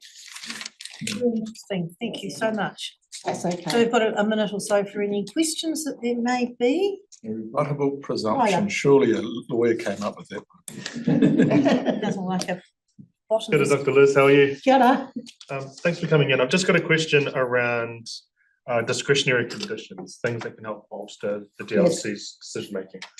Is there anything outside of the submission, which is really good, by the way, that you'd like to see help the community with pushing back on some liquor stores that may be detrimental to social wellbeing? Well, I think the problem we've got, thank you for asking, it's a good question. I think the problem we've got is a presumption that everything's okay. And last time I visited the council, I gave you all a one-pager on all the alcohol harms in Aotearoa, and there's lots of them, and they're at every level and in every community. And I think when you get into a hearing, the difficulty is that there's this assumption that harm's just in that little corner over there, or just in that little corner over there. And so there's a presumption that there's no harm, therefore there's a presumption that there's no need for conditions and this and that, and it's all the way down the track. And where in the work that I do with communities around Christchurch and around Aotearoa,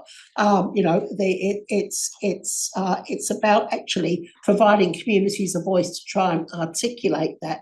What this would do was add some extra weight for the committee, who would start from the position, the rebuttable presumption that there's already enough liquor stores in Christchurch. And then if there's a new subdivision over there and someone says, there's a new subdivision, absolutely new, it's in a wealthy area, there's no sensitive sites, then they can then they can rebut the presumption.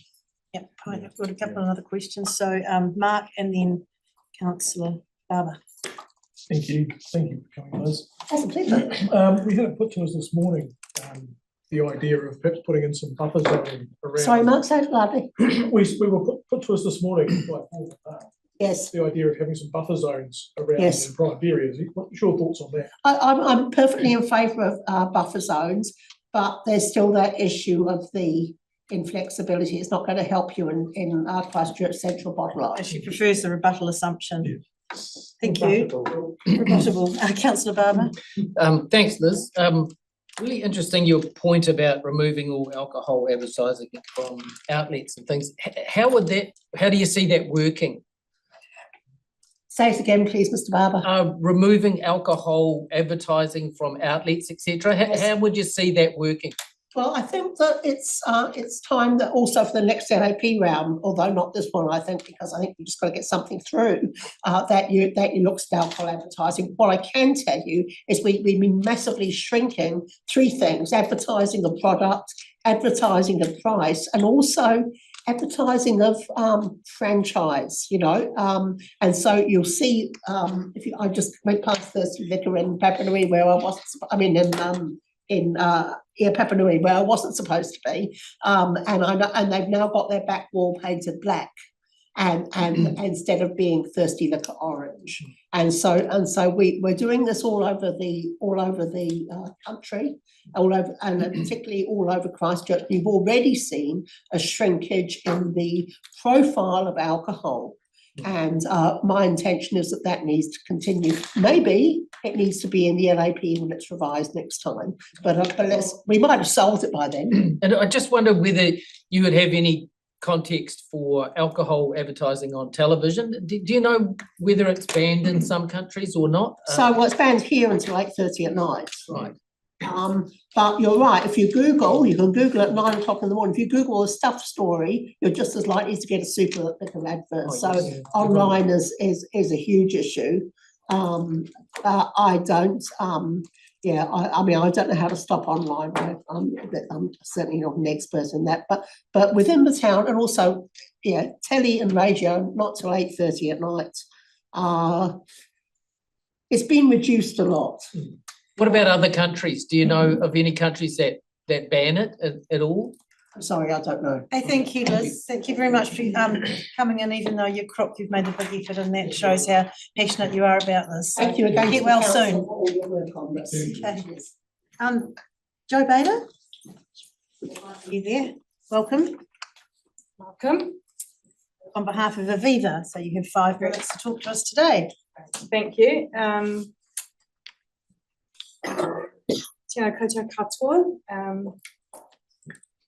Ngā mihi mai aha ki a koutou rā rangatira mā. Kanui te mihi ki te mana whenua o ngā tāhu whānui. Ko Joe Bader tōku unga, he kāra, he hau no Aviva, he mahi chiki nā. Tēnā koutou, tēnā koutou, tēnā koutou katoa. So my name is Joe and I'm here on behalf of Aviva. So Aviva is a family violence and sexual violence support, education and prevention agency which has been operating in Christchurch for 52 years. We support people who have experienced violence and those who have used violence or are at risk of using violence. I manage our sexual violence service specifically. Our sexual violence service receives referrals daily, often multiple referrals, particularly after a weekend, a public holiday or an event such as Electric Avenue. Canterbury has the highest reported rate of sexual violence of all policing districts. Just let that sink in for a minute. Whilst we must be careful not to suggest that alcohol is causative of violence, as violence is always a choice, it is a strong contributing and exacerbating factor. Lockdown demonstrated this in the form of a reduction of acute assaults that were referred to agencies, in part because of a lack of access to premises that sold alcohol. Alcohol is a known disinhibitor and it contributes to vulnerability when misused. The most common substance by a country mile used in what is known as drug-assisted sexual assaults is alcohol. We have a team at work known as Reach Out who work with users of violence. Their clients report, well, between 80 and 90% of the clients that they work with have stated that alcohol is a significant contributing factor to their use of violence. This includes alcohol available in sports clubs. We're currently part of a collaboration seeking to undertake an anonymous survey of young people and young adults to get an understanding of their experiences of drinking in town and how safe or not they have felt. When I look at the City Council website, I see nothing about safety in this regard. It's not available under drop-down menus for services, environment, culture, or community. I believe John Slaughter is your safety officer of the council, and I think the only one in the second most populous city in New Zealand. Imagine if the city led the way in New Zealand in reducing alcohol-related family violence and sexual violence. It's entirely possible if you have the will, the fortitude, the moral fibre, and the ability to be honest about the harm alcohol misuse is causing daily in this city. As a side note, Aviva recently had a month-long sexual violence prevention campaign, which we're unfunded for, incidentally, around being a responsible upstander and responding to things that you might see or hear. We attempted to have our prevention campaign material in a number of venues, which we were successful in doing, including hospitality venues, many of whom were desperate to have this material available to them. We would have liked for it to have been available in libraries, for instance, but were declined as, and I quote, "the council doesn't get involved in political issues." To be clear, sexual violence is not a political issue. In fact, it's ruthlessly democratic, and we see clients from right here in Fendleton through to Aranui and everywhere in between. It has been disappointing to see potential measures to improve safety and alcohol-related misuse behaviours in unlicensed premises that they have been abandoned in this draft. The council has missed an opportunity to be bold and take the safety of residents safely. I appreciate that some of the reforms and restrictions might fall outside of the remit or reach of the LAP, but I urge you to see this as a starting point to consider more broadly what safety looks like and feels like. Thank you for your time. Any questions? Any questions? Celeste? Thank you for your submission, and I take your point around the city safety team. I know that John's tasked with quite a lot of things outside of the scope of what he can do. So this is really just a question for sort of outside of the scope of this, but it would be good to get some additional feedback on some of the things that we can do outside of the LAP as well as within it, because I think that the more things that we can do, the better in that space. And this is a starting point, but obviously I'd like to see us go much further. Engaging with the very powerful alcohol lobby in the form of the hospitality industry, Hospitality NZ, who in the wake of the Jazz Brothers offending, reached out to a number of organisations to try and mobilise and get something happening a bit more cohesively in the hospitality industry here in Christchurch, in the prevention space, and with limited success in that regard. But engaging with the hospitality industry, doing more on unlicensed premises is a good starting point. Having more John Slaughters in the second most populous city is vital. You know, to be frank, as I've said, we receive referrals, multiple referrals to our sexual violence service every day. And on a Monday, we might get 8, 10, 15 referrals. And many of those are incidents that have happened in town, and many of them have involved alcohol. Be careful not to delineate between or make assumptions about alcohol in a way that may deem to be victim blaming, because we need to disestablish some of those rape culture myths around alcohol use. And I know for the police, they have, when they record these incidents, they are able to record when it's been a drug-assisted sexual assault. They can't select on that drop-down menu more than one thing, so it has to be either alcohol or a particular drug. And they don't have a delineation between whether alcohol was a factor for the user of violence or those experiencing violence. And for the user of violence, that may be their own level of intoxication, or it may be their use of alcohol in order to subdue the victim. So there's not enough statistical data out there that gives a clear picture. We can go on anecdotal evidence, and hopefully with this anonymous survey, we will gather some specific evidence related to inner city premises. But anecdotally, it's a problem. Yes, and we have to have a stronger appetite to do more about it, because in this city, the rates would shock you. Councillor Moore? Yeah, are we able to ensure that Aviva's information is available in libraries? So can we follow that up? Immediately? Yep. We can record it as a question and come back to you. Yep. What is the policy? Yeah. Can we also just report back on the question around the city safety team, the fact that it's one person? I know in other councils, they have a whole team and it works across council, whereas we have literally one person doing everything. So it's a big job. It's appalling, actually. Yeah. Thank you, Jo. And you did mention that Christchurch Otatahi is the second most populous city in New Zealand. Well, actually, I think it's the most popular. It's the second largest second largest role, yeah, so then. Just a little detail. So one, Being a bit doesn't really cheeky. cut the mustard, does it, when we're thinking about what safety looks like? Thank you very much. We do have one more minute, Yanni. Hey, cool. Thank you for your submission.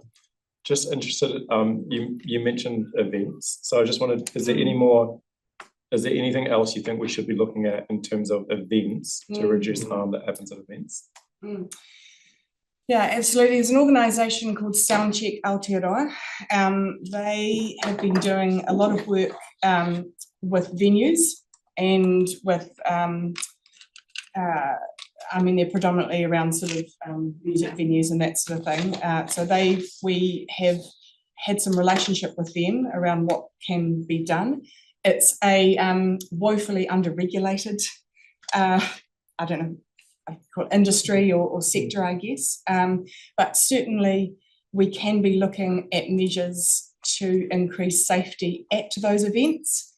And increase messaging around safety at those events, having a presence on the ground more fulsomely than what is usually offered is really important. But engaging with those event holders to get a clear understanding of what their policies are, what their procedures are, because that is an area of lack. Yeah. Some more. No, that's good. But are we able to reach out to someone like Soundcheck to find out what we can be doing to support an organisation like that, whether it's an information session, workshop, or something of the kind? Ask a question. Yes. Okay, thank you very much. Very good submission. Now, do we have Anna Ika on Zoom? From the Salvation Army, Anna. Hello. Kia ora, can you hear me? Yes. Can you hear me? Yep. Fire away. Thank you. Cool. Tēnā koutou, everyone. My name is Anna Ika. I'm a social policy analyst for the Salvation Army Social Policy and Parliamentary Unit. Just a preface, I'm not from Christchurch. I'm based up in here in Auckland, but our unit sort of looks after the whole country in regards to our advocacy work. But we work alongside our frontline staff. So just want to thank the committee for the opportunity to come and speak to you about our submission today. Also just want to acknowledge Claire and Amy and the rest of their team for the engagement with the community and the research work that they've put together to help get this LAP across the line, hopefully. Our submission, overall, the Salvation Army support the LAP. I think I'm just going to touch on a few areas that we support. We support the trading hours from 9 p.m. to end at 9 p.m. I think the evidence is pretty clear from ED data, also from police numbers. We also see it in our frontline services in regards to property damage and family violence coming through our front lines in regards to those after hours, early hours of the morning, particularly in the weekend. And so we believe if we restrict alcohol sales from off licenses during those hours, that will make a huge impact in regards to the harm that we're seeing. I just want to also note that the Salvation Army, we've been in the alcohol harm space for a really long time.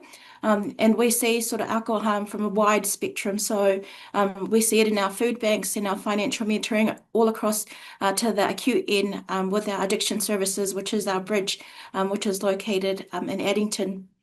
We also see it in our housing services as well. And so the sort of the spectrum that we're seeing alcohol harm is quite vast in our experience. So we're really glad to see the freeze on the new off licenses. We did propose that that freeze not apply to other businesses that their primary purpose is not to sell alcohol. We also don't think that that freeze is excluded for those who the ownership changes. Like Liz, who mentioned before, we think, a rebuttable presumption should be applied purely because in sort of vulnerable communities, also high deprivation communities, there's an extended suitability of the applicant. And so if a new owner comes in, they need to be able to meet the extended suitability of the applicant to be able to have an off license in a high deprivation community. We also did recommend applying a sinking lid policy for off licenses in high deprivation communities. In other councils where that has been proposed, it's gone down from a sinking lid policy to having a rebuttable presumption. Like, so Liz already explained how that kind of works. We know that it works in regards to gambling, and so we're just trying to see if it can, if it's possible, if it can work in regards to reducing alcohol harm in some of our most highly deprived communities. Our focus primarily when we are engaging in this process is around off licenses and off licenses in high deprivation communities, because that's primarily where we're working. Probably a couple of things that we wanted to add as well in our submission is that there are a lack of provisions in regards to remote licenses. If you look at the DRC reports to ALA for the past few years since COVID, a huge red flag that's always been raised is in regards to remote licenses. It's a bit of a wild west out there with remote licenses, just because they fall in sort of a grey area of the law. Hopefully whatever the government bill they're releasing today will address that, but we did highlight that in our submission in regards to remote licenses, purely because there's they're not doing ID checks. There's just a lot of we're not quite sure what's happening in that space, because the law doesn't necessarily catch it. In our view, the law is always playing catch up. And so unfortunately, because they're playing catch up, a lot of the harm has already been created in the communities that we're supporting. We also did in our submission recommend that there are a list of discretionary conditions. And again, that's just to be able to help the DRC, because area that is not highly deprived won't need certain conditions that an area of high deprivation would need those conditions. And so we recommended having discretionary conditions. Probably the last point that I want to speak to, and the Salvation Army has probably the largest financial mentoring services across the country. And we've got financial mentoring services in Christchurch, as the use of buy now, pay later. We recommend that the buy now, pay later payment option is to be made not available at off licenses, because in our view, those who primarily use buy now, pay later, according to the data and statistics, are primarily women, primarily young people, are primarily those who don't have the means to access. And the challenge is that buy now, pay later is particularly harmful when it's used for fast moving goods or things like food or drinks. And so that our recommendation is to be able to restrict the use of buy now, pay later in off license stores. And I think that's everything that we've sort of covered, the areas that we've supported, but also the areas that we think the LAP could be extended. But overall, we support the LAP, and we think it'll make a huge difference. Again, the Salvation Army is the ambulance at the bottom of the cliff, and we've been so for about 140 years across the country. But we believe that LAP and is the barrier at the top of the cliff that can prevent a lot of the harm that comes through our front door. So thank you so much for the opportunity to speak to our submission. Thank you very much, Anna. We do have a question from Councillor Harrison Hunt. Kia ora, Anna. You probably might be able to see me or not, but I just wanted to ask you, it's nice to have an Aucklander actually come and give a submission, because I'd love to see the Auckland perspective with how they're going. And if there is anything within the Auckland LAP that's great, and what are the parts that are not so great within the Auckland LAP? If you know. I think it's still pretty early days. I think that the trading hours has made a huge difference. And I heard our food staff come on before and talked about, the challenges for their staff, but Auckland's been able to make it happen. And I think the rest of the country should be able to follow suit in regards to restricting this. I think the trading hours has made a huge difference in regards to people not being able to access alcohol after hours. I think it's going to take a bit of time to be able to see that impact in regards to the data. But we know that it sort of makes a difference in some of our whānau not being able to access alcohol at certain times. And so that's been really helpful. I think to the other areas, there have been sort of grey areas in regards to, because the geographic maps when the LAP was developed is sort of out of date. And so when you're looking at things like the freeze and the rebuttable presumption in these areas that the Auckland LAP had chosen, I think it was really important that it needed to keep up to date with, I guess, the development in the area. Like, for example, they gave an off license to a community in Papakura because in Papakura is a high deprivation area, and we had think like over 100 clients that lived in close proximity to the store, but purely because the maps were outdated that the DRC had to use to be able to provide this. So I think that's sort of one of the grey areas that we've highlighted in the Auckland LAP, but the trading hours definitely have made a difference. So you're saying it needs to be agile in terms of the mapping that we're doing? Yes, yeah. Okay. So it has to be updated all the time. Yeah, because I am hearing that South Auckland, West Auckland are quite significantly changing based on the first home buyers, median incomes, things like that are changing, but the same whānau is still there. There are just buyers from outside coming in. Is that what I'm hearing?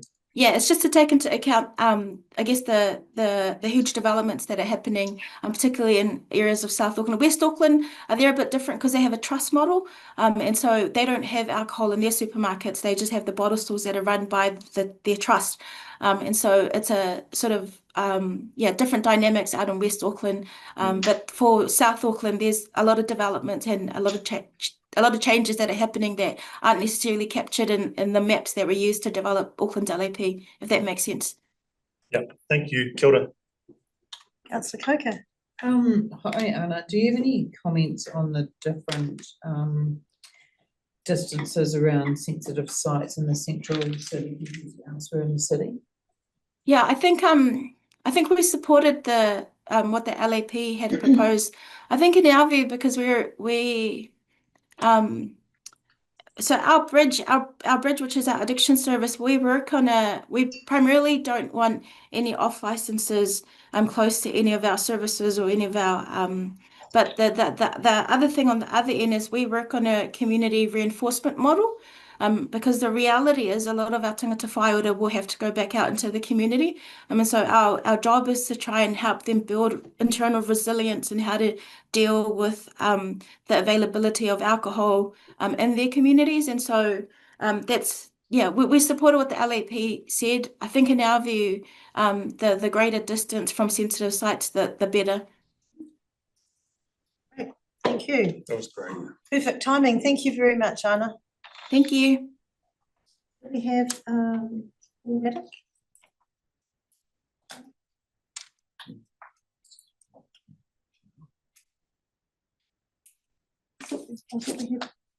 You've had Bruce. Thank you. No rules? Marilyn Joel. Ask about the holes in. Frank Davidson. Hey. Actually, Frank Pike. Yeah. Davidson's my middle name. Right. But you can call me whatever you like. Don't say that. I'll just call you Frank. Yeah, Frank. Yeah, I'm Frank from Frank's, just down the road. So, yes, you are. The liquor store I have. I also have a cab called Missy. So some of you will know me. I've been in the trade since 1981. Account for liquor land and regional sales managers and all sorts of things, running quills and wholesale stores, and involved with the Magnum Briley's group for a while. And so I've seen lots of changes in the industry. I won't go through any more. You know what my thoughts are. You would have read it, obviously. So we'll start with questions because we've only got 4 minutes. Righty ho. Questions? Righty ho. Are there any questions for Frank? Your local. If not, shall I give you some starting points? Well, actually, it might be a better idea if you do that. Just Okay. Well, these are some things I think. I think that the reduction of off-license trading. Sorry, I should have turned that off. Reduction of the online trading is long overdue.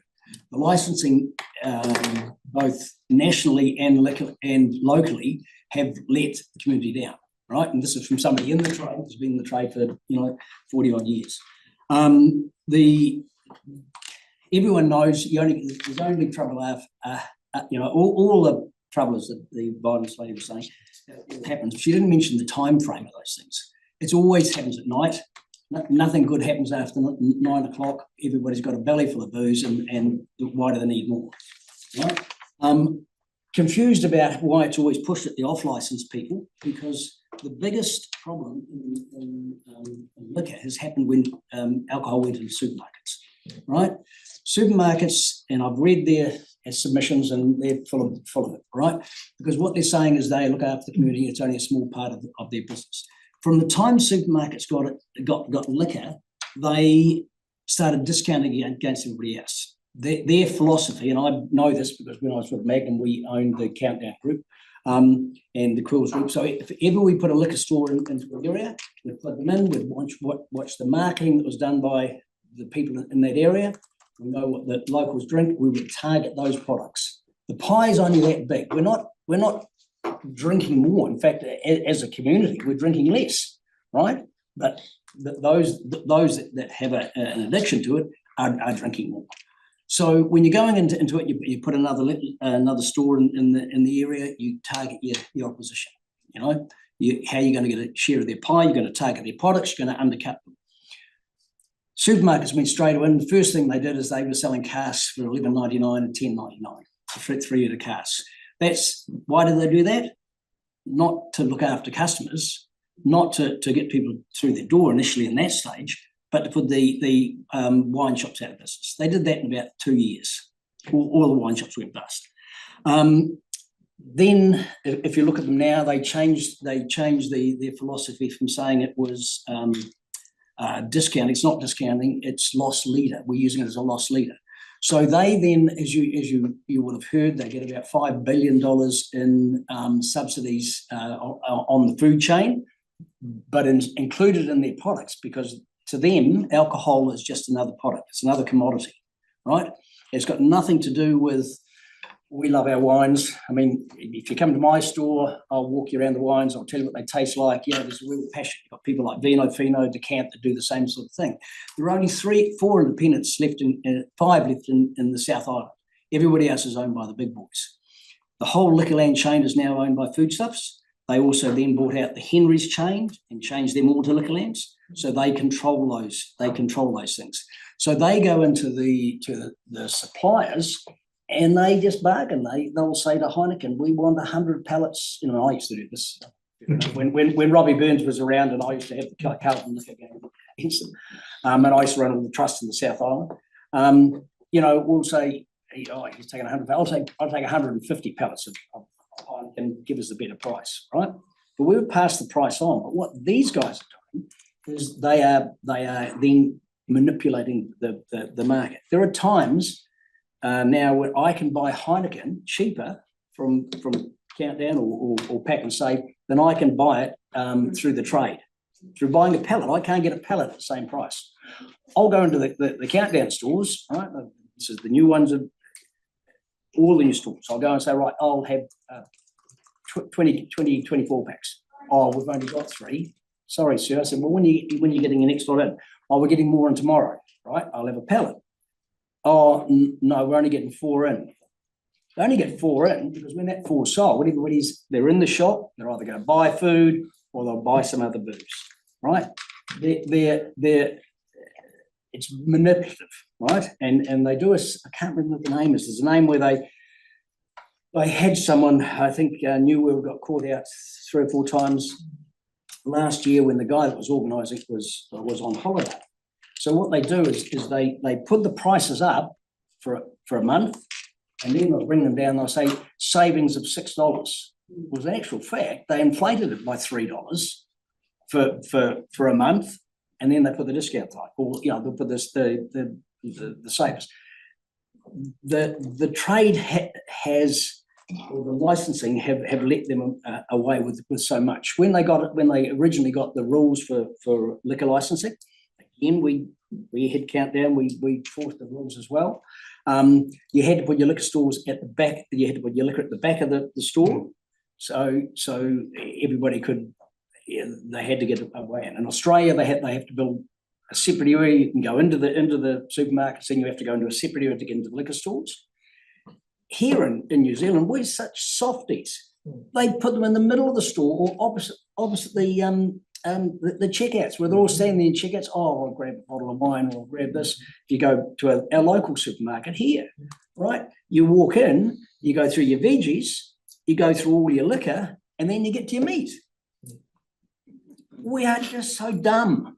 And you know, we are dumb for allowing the licensing to do it. So that's We're really enjoying your submission, but your time is up. So can you please try and wind up, because we've got other people. Okay, so one of the key things I was saying is that you need to have put a maximum number of licenses in your LAP. Because if you have a maximum number of licenses, then people will look after the licenses. We had a couple of situations in Christchurch here where 2 super liquor operators got up to 9 stores each. They were using the stores to get visas for people from North India. I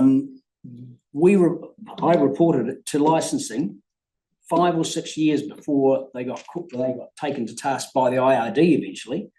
And not only was that defrauding the country because they weren't paying tax and doing everything wrong, and then after 3 years they kick them out and get some more in, they were also disadvantaged all the good operators in the town. You know, so everybody's doing the right thing. We weren't hiring our Indian guys for $7 an hour, 45 hours a week. So licensing have known a lot of these things. They haven't been strong. You've got one chance to do it right. And happy to have a longer conversation than 5 minutes, which I think is a stupid time, I have to say. To talk about anybody that wants this, you know, there are a number of loopholes that the supermarkets will use. You guys need to think about it. Don't rush into your decisions. You better take longer for that. I think the freeze is very good, having the freeze for 3 years. The sinking lid, I think the lady's gone. You're talking about the sinking lid thing. Waste of time. Sinking lid means that someone like me who's had a license for 32 years in the liquor store, 30 years in Miss Jo's 30 years now, when my license comes up, it would fall off. Doesn't, you know, and why? Because I've got a kindergarten next to me, right? That doesn't work. There's no brownie points for doing it right with licensing, right? Anybody who gets caught, you know, they need to keep things on these. Having owner-operators is extremely important to liquor stores. If you're an owner-operator and it's your money you're putting up, you're going to do it. These guys that have got satellite stores, you know, there's a few of them, they're based in Auckland, they're opening up stores down here. They don't care. Their staff don't care. They're just there to get a visa in 3 years. Okay. Anyway, enough said. That's really good, really helpful. Thank you very much. Thank you. Yeah, thanks. And if you feel like a coffee or a beer, I can tell you more. We have to pay for our own. Marilyn Chong here. She on the way still. She's on the way. So we have Richard has cancelled. Ruth Spearing is here. Yes, welcome. And you've got a PowerPoint and you've got 5 minutes. Well, thank you very much for letting me speak here today. I could have chosen many topics in which alcohol causes considerable harm to people, but I decided I would talk on fetal alcohol syndrome. Fetal alcohol spectrum disorder is a devastating, lifelong, irreversible neurodevelopmental disorder. It occurs when people get pregnant having had a drink or during the period of their pregnancy. It is the leading preventable intellectual cause of disabilities in New Zealand. How much does this cost New Zealand? $4.8 billion a year. And that's more than half of the estimated cost of alcohol harm to New Zealand per year, which is some $9.1 billion per year. It's estimated that some 1,800 to 3,000 babies are born with fetal alcohol syndrome in New Zealand per year. These individuals experience complex behavioral, learning, intellectual, and physical problems throughout their entire lives.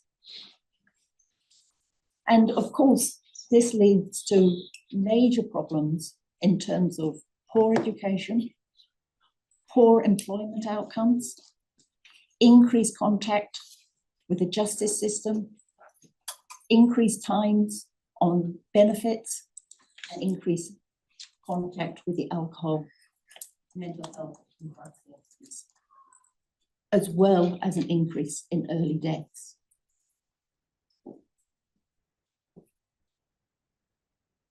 We often hear the term freedom of choice. We should have the right to drink when we want to drink.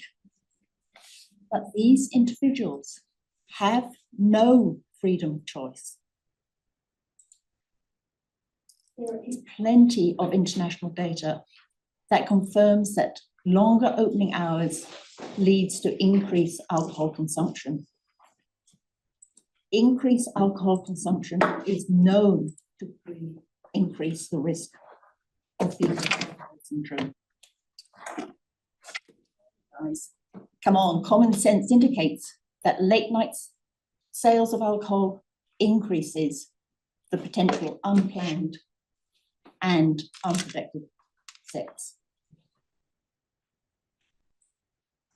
I don't believe the LAP as proposed goes far enough at looking at the closing hours of all the places that sell alcohol.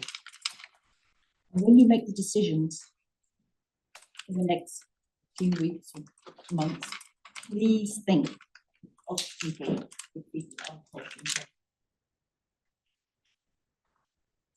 There is plenty of international data that shows that closing hours is the most important aspect of reducing harm. Alcohol harm. The Swedish data, there's a lot of data from Peter Miller over in Australia, and here in New Zealand, there is Jenny Connor's data, which showed that there was reduced harm when the 4 a.m. closing time was brought in versus no closing time. So I strongly support closing the off licenses and the supermarkets at 9 p.m. But I would also like to see the late opening to 9 a.m. I'd like to see central bars and nightclubs closing at 2 a.m. and the suburban ones at midnight. I strongly support the proposal of no new off licenses in decile 8 to 10, but I would like that extended to area of decile 7 as well, because otherwise there's a risk that there will be an increase in these areas, and these areas already have a high density of alcohol outlets. I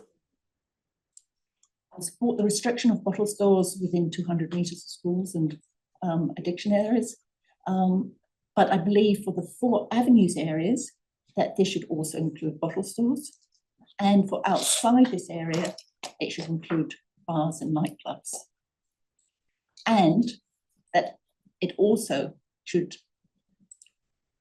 be the case for areas where there's a high density of young people, for example, the bus exchange, which I gather is up for discussion at the present time. Thank you very much. Being on time. Thank you for mentioning bus exchange for the second person. So, appreciate that. So we now have Marilyn Chong here. Thank you.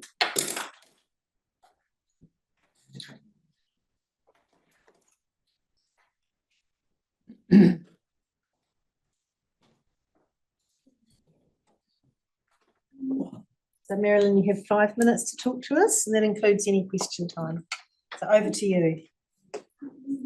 I've come to cry on behalf of the people that aren't able to.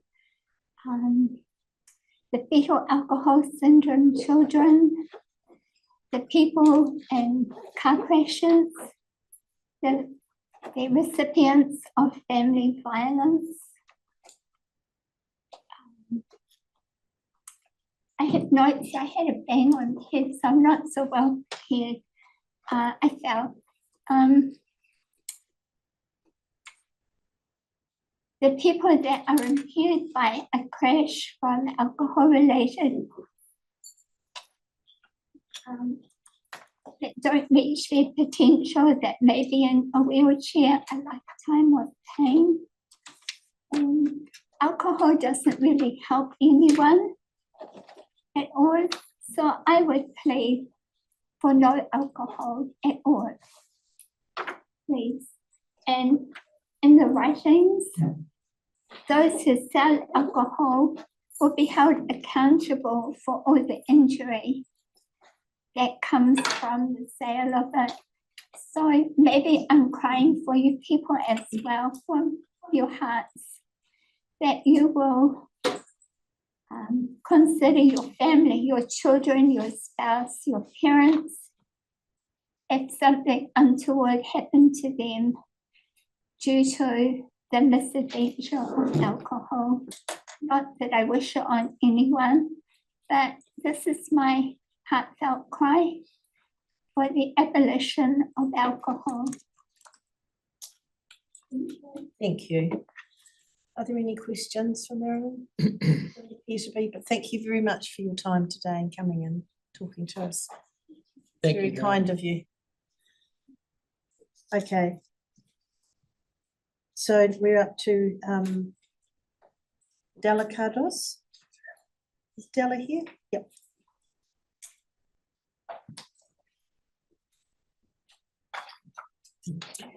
Kia ora koutou everyone, my name is Adela Cardos and I am the Registrar at the University of Canterbury. I'm making a submission on behalf of the university, and as you know, the university has approximately about 19,000 students enrolled at the moment, which is very exciting for the city and for the university.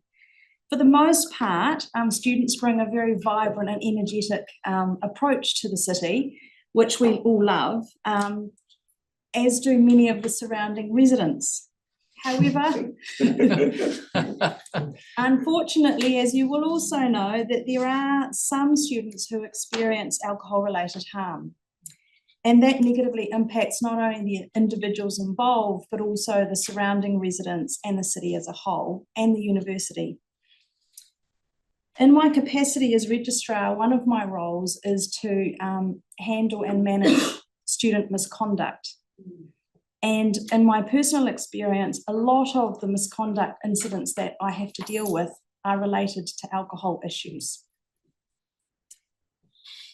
It is on that basis that the university's submission is that not only through the university's experience, but also through research undertaken at universities, that the more available and attractive alcohol is, particularly to those in the age demographic of 20 to 24, which happens to be our client base, the greater the risk of alcohol-related harm.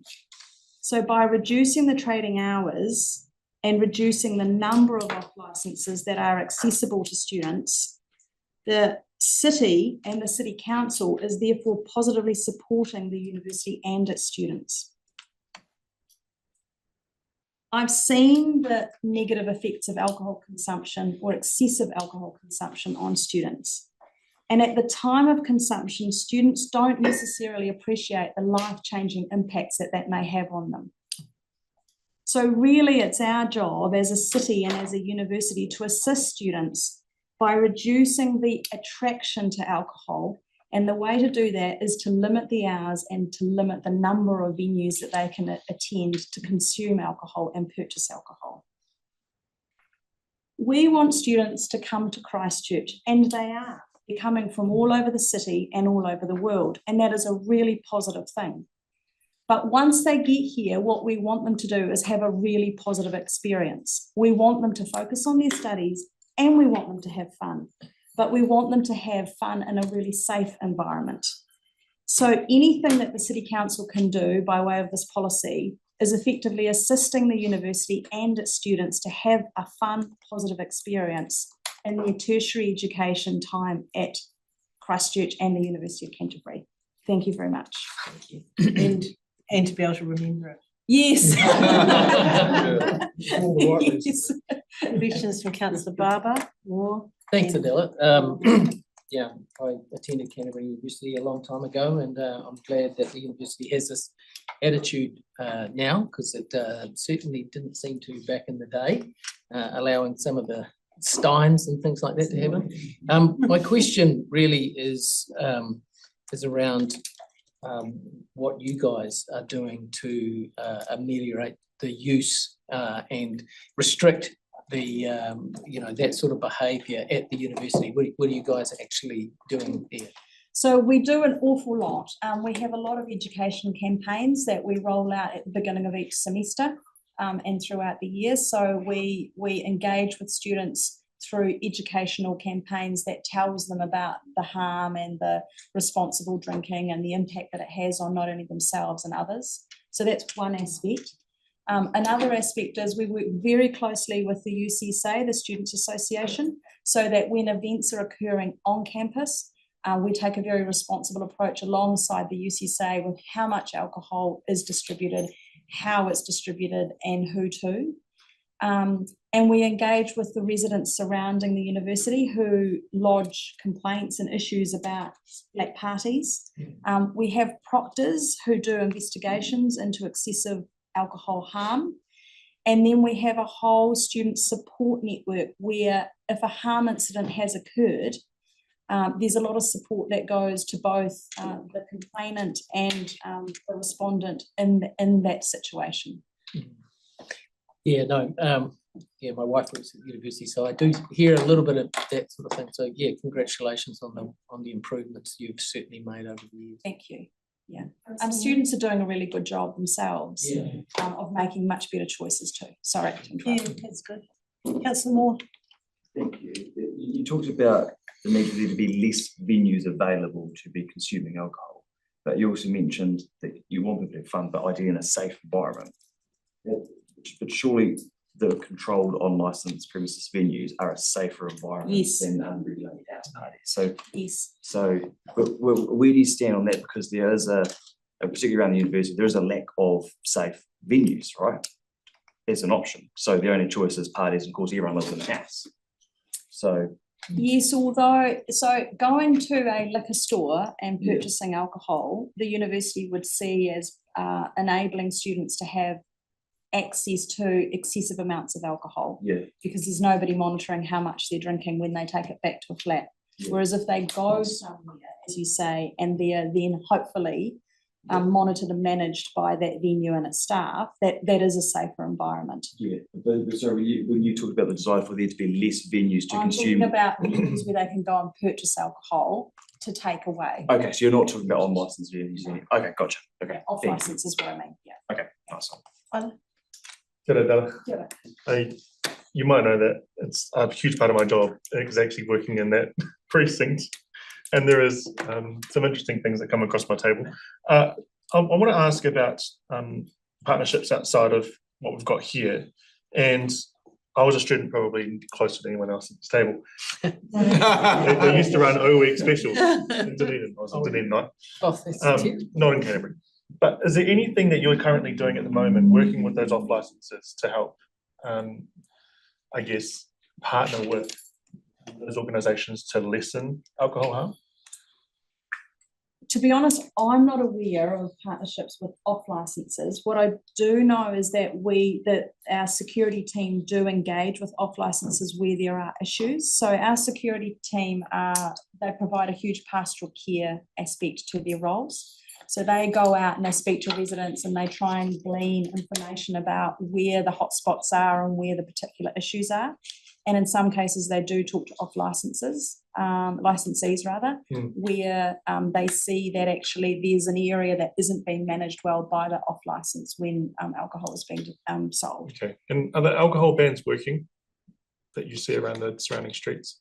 We'd like to be a special zone if possible. It would make our jobs a lot easier. Yeah. I'll give you my number. I'd love to catch up. Thank you. Councillor Coker. Yes, well, you meaning special zone as in a sensitive site. Yeah. Have you talked to, so that was going to be my question, have you talked to other tertiary institutes in Christchurch about their thoughts around that for them as well? No, we haven't, to be honest.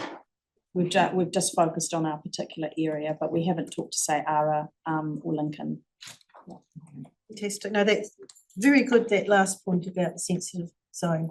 Very pertinent for us. So excellent submission. Thank you. Have you Thank you Thanks for the very work much. you're doing. Thanks. Yeah, I know we've got a scheduled break, but is Brodie here or Brodie? Yeah. No. Greg? No. All right. So we'll have Belinda and John. No, just here. Should we have them? Do we have them now? Yeah. Yeah. Yeah. Debriefing. Oh, the debrief. That's good. Oh, okay, all right. Oh, are you ready to speak to us now? Oh, love, okay. So you've got 15 minutes. And you're on behalf of the Super Liquor franchise. So John speaking first, 5 minutes, and then I'm speaking. Yes? Okay, great. Thanks for the opportunity to speak today. Linda and I own 2 super liquor stores. We've got Super Liquor Island and Super Liquor Hornby, and I hope when Linda gets to speak, she addresses the situation with the universities, because she's had quite a bit of contact with the university being one of the local liquor stores close to it. The purpose for us coming along and speaking, or me coming along and speaking, is really to put a name to the face. We're proud small business owners who try to do the right things for our customers in our community. We're not some faceless corporation, we're real people.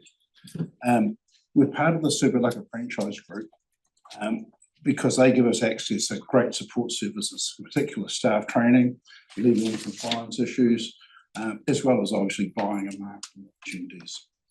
In return, we have to maintain pretty high standards of presentation, compliance to super liquor standards, compliant obviously to all legal standards.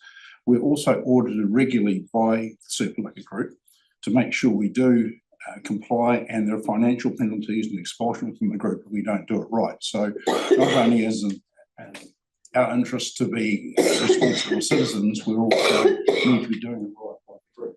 And there's been a number of businesses exited from the group in recent times because they haven't really towed the line.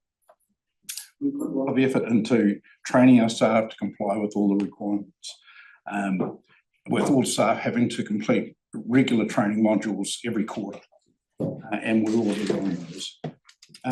And being a small family-owned business, we're close to our staff. We're in touch with what's actually happening in the stores, and if there's any additional training required, we're there to make sure it happens.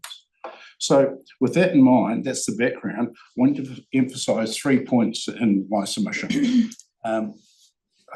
It's been, of the 400 odd pages, there's no point me trying to actually say much on 399 pages. It's just 3 points I want to make. One is we willingly support a change to 9 p.m. I think that's a good thing to do, as long as it applies to everyone. There's no point forcing some retailers to do it and not others. Otherwise, what are you going to do? Shift the harm from one problem from one area to another. This won't reduce the harm. I would refer specifically to remote licenses. It seems ludicrous that if you've got a remote license, you can supply alcohol up to 11 o'clock at night. Customers will simply order the alcohol online and get it delivered without the ID checking, the intoxication checking that we have to comply with. It makes a mockery for all the training we can do. If you can ring up, order your alcohol, get it delivered by the Uber man, and off they go. It makes a total joke of all the compliance issues that we're trying to do. So we can't support this proposal if you're going to turn around and let remote licenses go ahead and supply whenever they want to. So we implore you to apply the same restrictions to remote license holders that you're proposing for the other outlets. Similarly, with the freeze on new off licenses in high deprivation areas, the proposal makes good sense to us. We've got no issue with it at all, as long as it applies to everyone.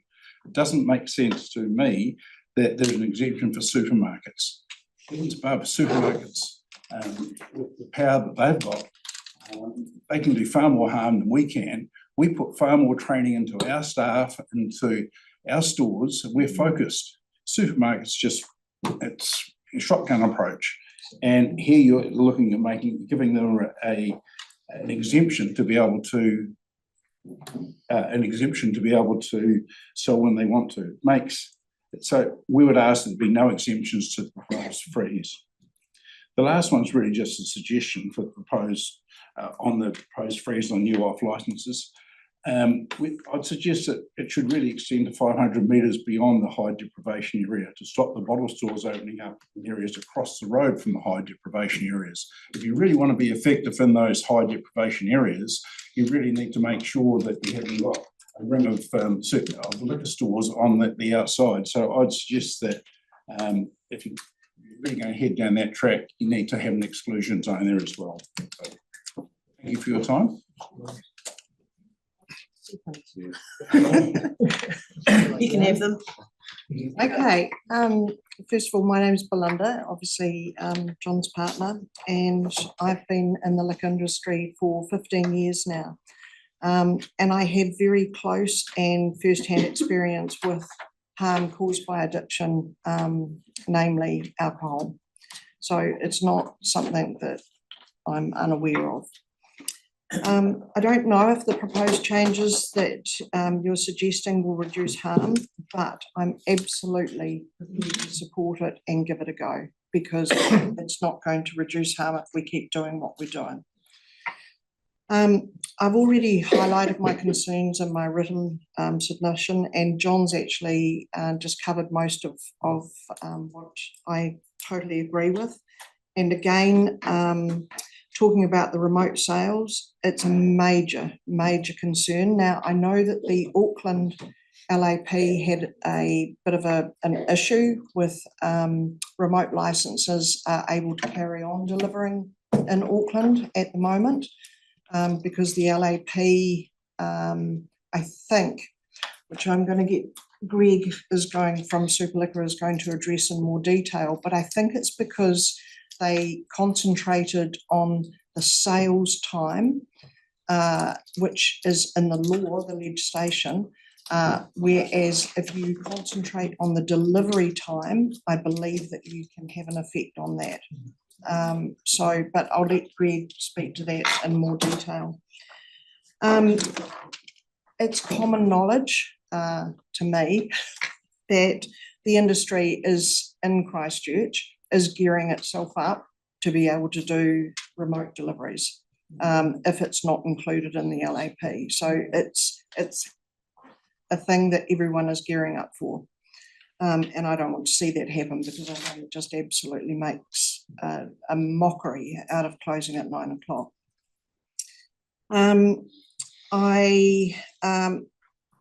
High deprivation areas, totally agree with John, and sensitive sites. I also agree with everything that John said. I'm not going to repeat it. I will touch slightly on the university thing, because our store is in the university area and it's on Waimari Road. I have made several approaches to the university, and it goes somewhere for a little bit and then it just dies out. However, I think it's because I'm not speaking to the right people, and I'm hoping that we can connect with the lady that just spoke, because at this point, nobody has ever approached me from the university. I've done all the approaching over the last 10 years.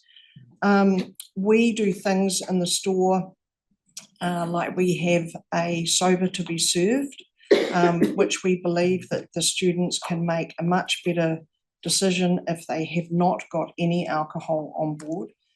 We have an issue which is not under the lap for you to make changes, but we have an issue with the way our tool in the industry is used to assessing whether somebody can be served if they have been previously drinking. And I have highlighted this before, and I'm hoping to work with somebody on, and I'm looking particularly in one direction, on getting this tool changed so that it can influence and cause less harm with assessment. At the moment, the tool is very subjective, and I believe we can improve on that. And that's it. But yes, it is in your hands, and appreciate all the work, etc., that you're doing. And yes, I totally support what you're doing. That's incredible. Thank you very much. Got time for a question from, is it Tyler? Yeah, and then Mark. Kia ora. Thank you for coming in. That's awesome. You're both great operators, by sounds, by all means. I wanted to ask a question. Since you're in the industry, you go through regular training and upskilling quite often because of the franchisee part of it. I'm worried about the non-franchisee off license holders. And I just wanted to know what the key differences were between yourselves, who are franchisees essentially, who have different settings, compared to the ones that aren't. It's a hard one to answer because we haven't been in a situation where we've just run the store without a franchise model behind us. However, I was lucky enough to be involved in the franchise before we bought the store. And as John highlighted, the support behind you and compliance to make sure that you have the right training in place. And as John also said, you're only as good as your weakest staff member. And that's when, because we're an owner operator and we work in it, we can see where that weakness is and try and improve it. So yeah, yep. If that's all right. Yes, last Mark. It's around advertising. Yeah. Advertising has come up quite significantly within the submissions we've had. Yeah. I'm wondering what kind of advertising you do as a business, and you are in Studentville, obviously. Yes. So Okay. So in Ilam, in Studentville, we don't do anything outside of the franchise system, so it's all very generic. We used to have a Facebook where we tried to promote ourselves, and we decided that it didn't seem to really do anything anymore. It also, we do, however, like if somebody's one applies, we will put up and say, congratulations, so and so. So when I say we don't really do anything, we do that. In Henry, we occasionally advertise in the local paper, but again, it's just the fact that we're owner operated and it's the generic advertising of super liquor from super liquor. Gotcha. Mark, just quickly because we're actually out of time. Yep, no, thank you. Thank you, Linda and John, for coming in. Again, the advertising. Yep.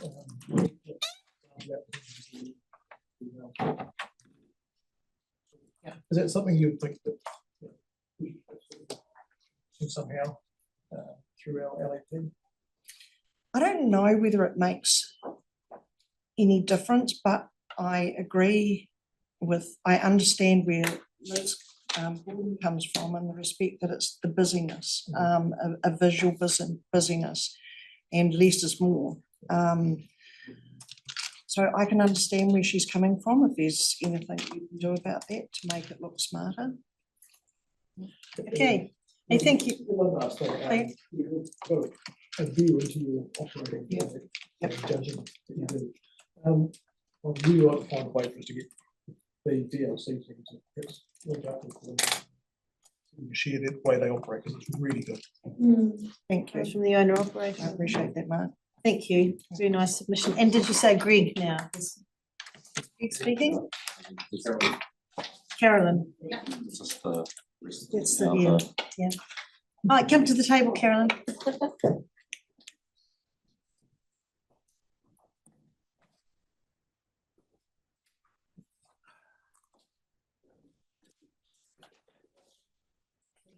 Super liquor franchise as well. Yes, A I am. different store. Yep. Yes, so my name's Carolyn Moffat and I am what Councillor Harrison Hunt would refer to as a grubby little liquor store owner. So you're not around a dairy, it's all right. oh, I don't know. So I also came here today to present a human face of a bottle store owner to the committee. So bottle store owners are business people who've invested a significant amount of money and time into their businesses. So as retailers for more than 21 years, my husband and I have worked hard to establish well-run legal businesses which provide jobs for people. And we do recognise very clearly that holding a liquor licence is a privilege, not a right. And yes, we do recognise that the product we sell may cause harm to some of our customers. And so we're not afraid to take steps to reduce any potential harm. And for that reason, we also support an early closure of 9 p.m. as long as it is consistent across all off licences, including remote sales. Supermarkets will claim that closing at 9 p.m. will cost them money. We too will incur costs. Without a doubt, an early closure will have an impact on staff hours.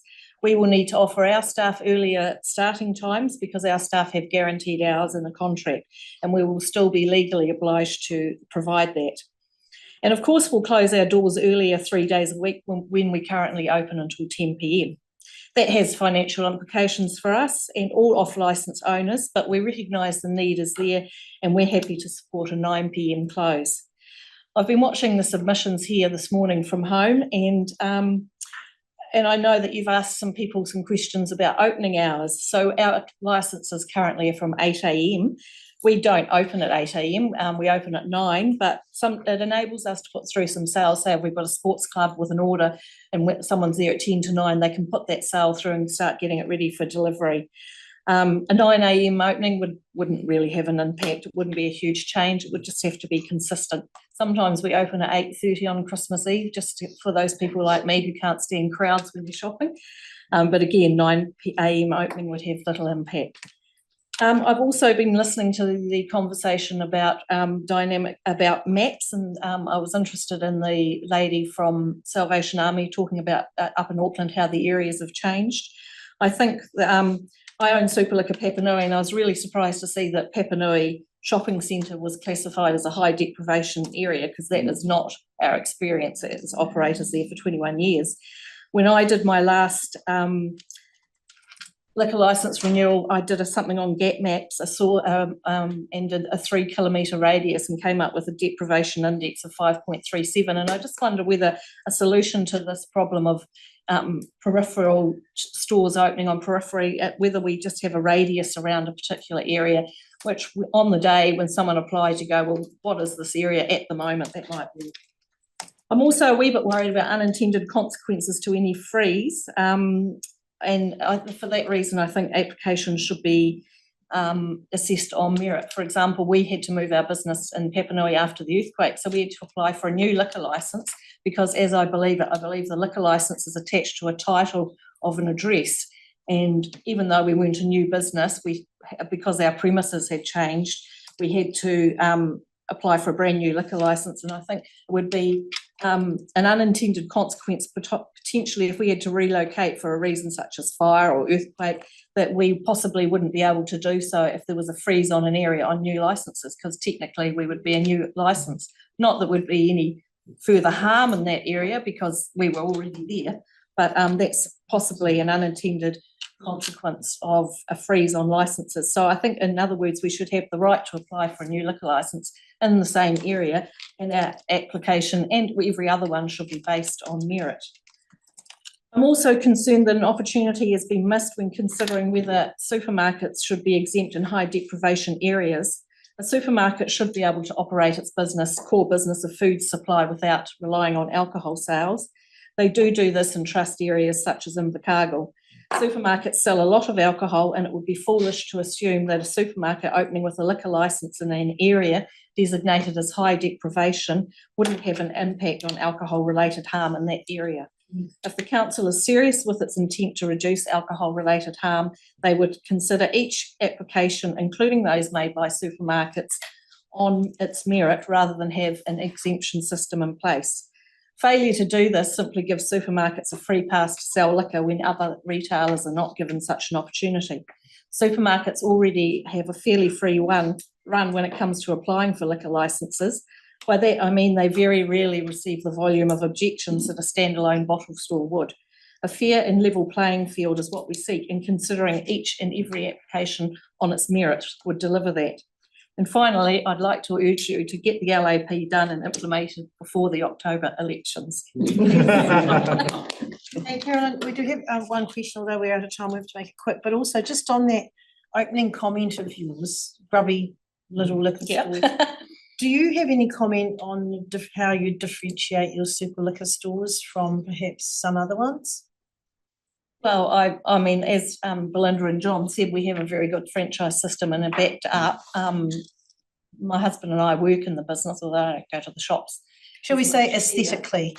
Oh, yes, we probably, I mean, it's hard to say, but I would say that our stores in Papanui and Edgware and Elmwood are clean and tidy and well lit and have well-trained staff in them. And Councillor Answered your question. Yes. There's a whistle. Yes. Just quickly, I think someone else may address this next, but the even playing field thing I think is really important. It's something that council has discussed in public stuff as well before. the government's about to do a review of the Sale and Supply of Liquor Act. It's going to look at the online sales. Are we is your preference that we do this now, and then hopefully the government will change that to fall into line with what we're doing? I mean, if we're not able to do it ourselves. I think you should address remote sales. Greg's going to show you something that the other morning we were scrolling through Facebook, something that popped up on our Facebook feed, and Greg has it in his presentation about a remote seller popping up who was going to sell between 10 PM and 7 AM. Perfect, which is slightly illegal, but you know. Hey, thank you very much, Carolyn. Hey, thanks for coming in, and really nice to thanks. It's just some road. Thank you. Ask Greg. It's not actual. No, Super liquor? it's just something. It's just one road. Welcome. Fire away, and you have 5 minutes. Thank you very much. Good afternoon, and first of all, thank you for allowing me to present to you this afternoon. My name is Greg Core. I'm the National Operations Manager for Super Liquor Holdings and based here and live in Christchurch. As a business, we believe LAPs are a really good thing, and providing they're applied consistently, we do have our concerns with the current Christchurch draft LAP as it's solely focused on off-premise, namely bottle stores. Main concerns relate to 4 key areas. Firstly, the maximum trading hours. We're actually, as a business, really open to changing in the hours and to work with councils and LAPs. However, what we do want is the same for all licenses, including supermarkets and remote sellers. Regarding remote sellers, we think there's an intentional or unintentional exemption for remote sellers that doesn't make sense and does nothing to minimise alcohol harm. An example here is something that we saw on Facebook in the last 2 weeks. So alcohol delivery across Christchurch from 10 PM to 7 AM. So that's illegal. Valid photo ID may be asked. We make that mandatory for anyone that looks under 25. Leave at the door for repeat customers. That's a big no-no. So that's illegal. And a 30-minute delivery, which we think is pretty quick, particularly if they're allowed to add late at night. For some of you that may not be aware, on the right-hand side is some of the compliance-related process that Super Liquor has for all its franchisees. Super Liquor takes its responsibility towards the sale and supply of alcohol very seriously. So we put a lot of effort into this, into everything from aesthetics through to design, through lighting, but really around compliance of our franchisees and what they do. We have a quarterly audit from a franchise manager that comes, and there's an incentive. If they pass that, they actually are monetary rewarded. If they don't get it. So it's a strong, they've got to comply with Super Liquor standards. It's we take it very hard, and we're very okay if people don't play by our rules. We have and will keep to terminate franchisees. We believe that a large number of remote sellers do not have these systems in place, and very hard to complete any spot checks or compliance audits by the tri-agencies in Christchurch, as a remote seller can basically operate from their home and deliver anywhere at any time. Now, we've seen as a business a real growth in remote licenses being granted nationally and in Christchurch, and we think if this is not put into the LAP, that it's potential for opportunists to do delivery of alcohol late at night, and also consumption and deliveries to private and public places. So just having a quick look at remote seller examples. So this is just Googling, where can I buy alcohol online? So we think it's quick, there's large discounts, and it's also very cheap. So as you can see here, we can buy alcohol in Christchurch within a 30-minute to 45-minute delivery. Large discounts available online, 60% discount, which is totally illegal. As you know, the Act specifies that no discounts or discounts up to 25%, nothing over 25%, and cheap. So you can buy online product, $7.50, $8 a bottle of wine. Wow. We believe that the remote selling under Section 59 of the Act, it does say that it is quite,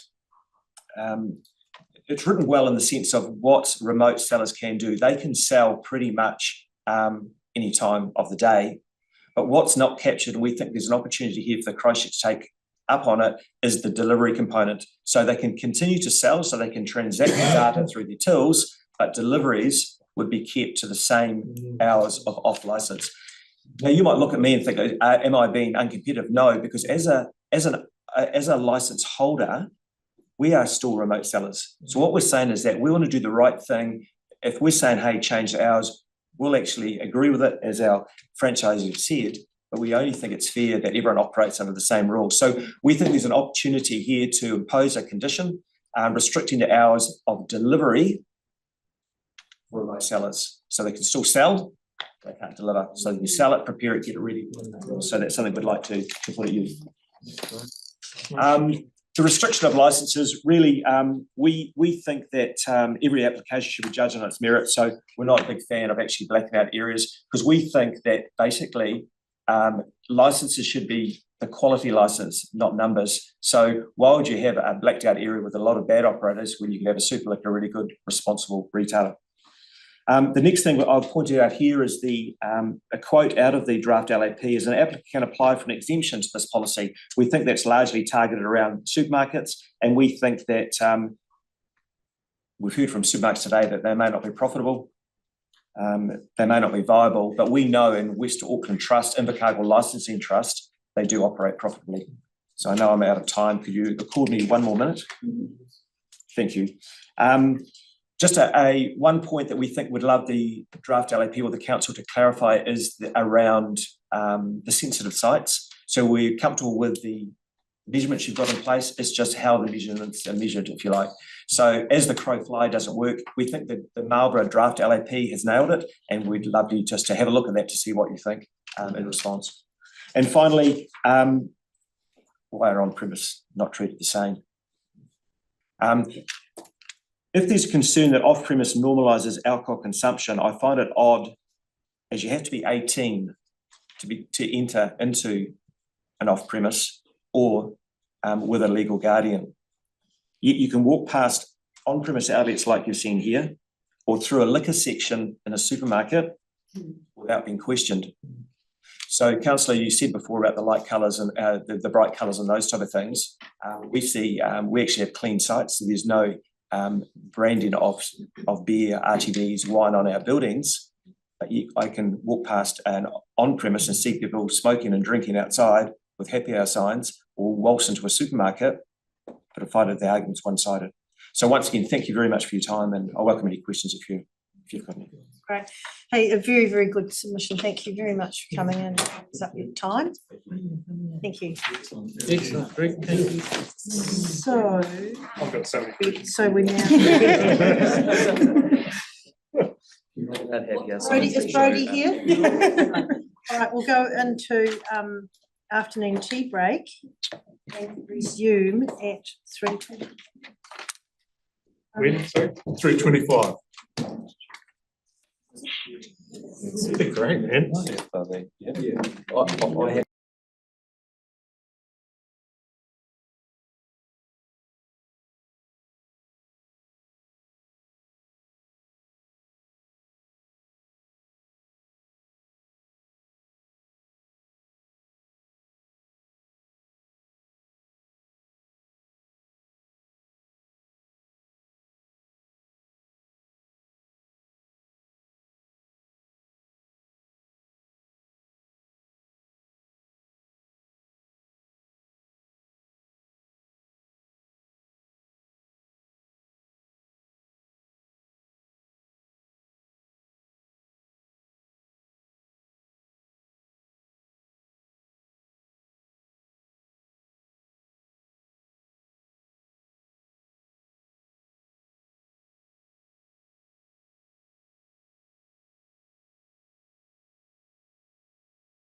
Council here? Who's up next? Not yet, okay. So we will go to Paul Marie Plesko, please, on behalf of the Waipuna Hallsville. We're running early. Community Board. I thought it was 3:40. I was still waiting for Helen. Oh, okay, Oh, that's no. all right, No, go No, ahead. wait, because I think we have. We wouldn't want to Cheryl. go without Helen. Are you sure you don't want to go now? Oh, yeah. You are, but we know I've had a couple of cancellations and things. Can you perhaps see if she wants to get here fairly soon, please? But we do have Cheryl Brunton here. Thank you.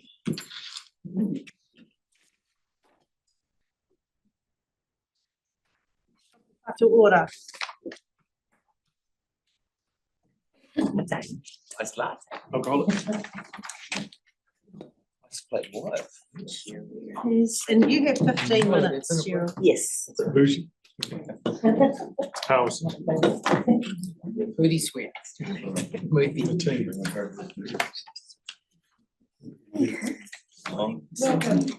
Thank you very much.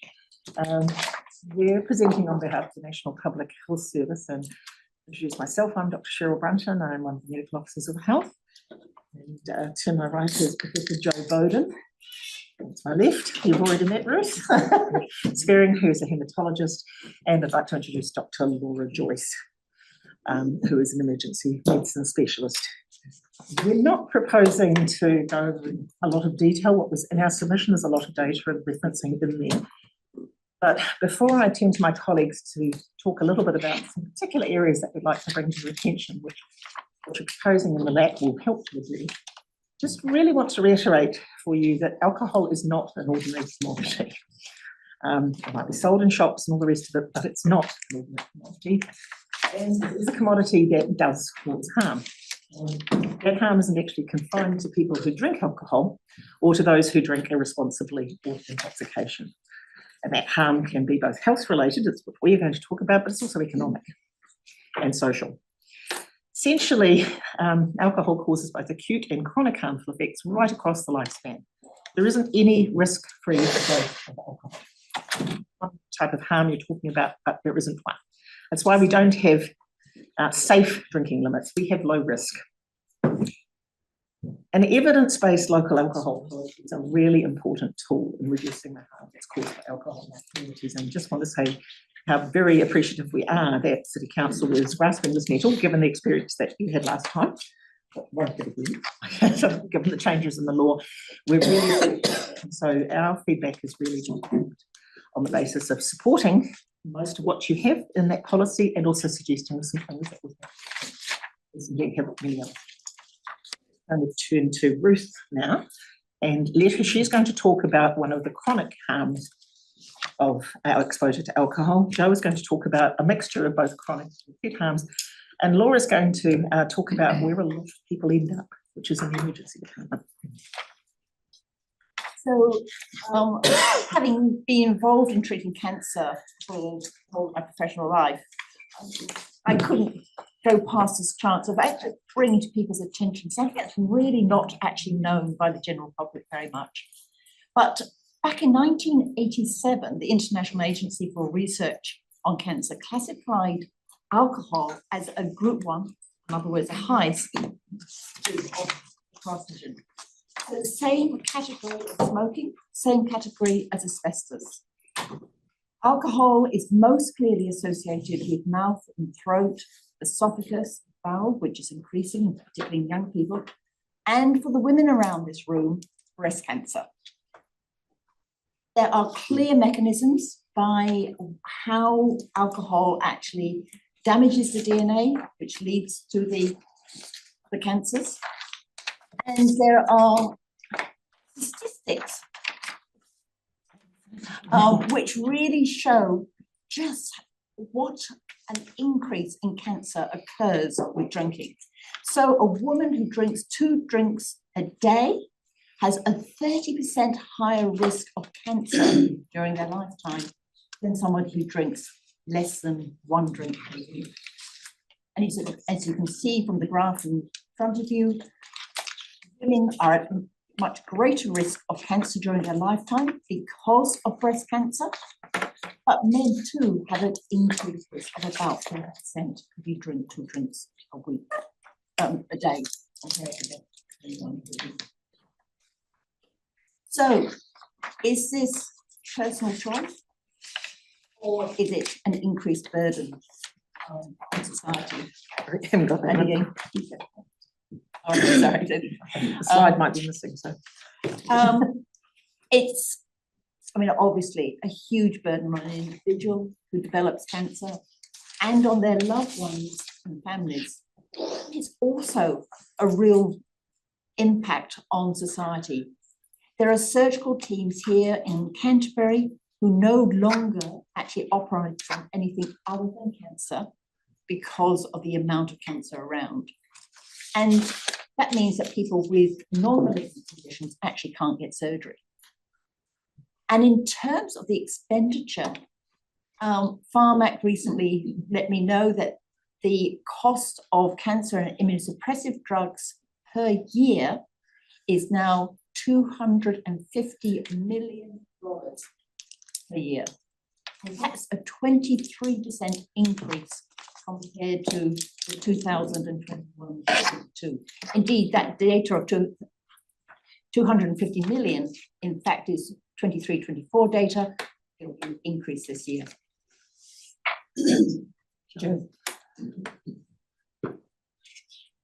Thank you very much. I've had the opportunity to conduct research on alcohol use in the context of the Christchurch Health and Development Study, a longitudinal cohort of people born in Christchurch in 1977 and followed throughout their lives.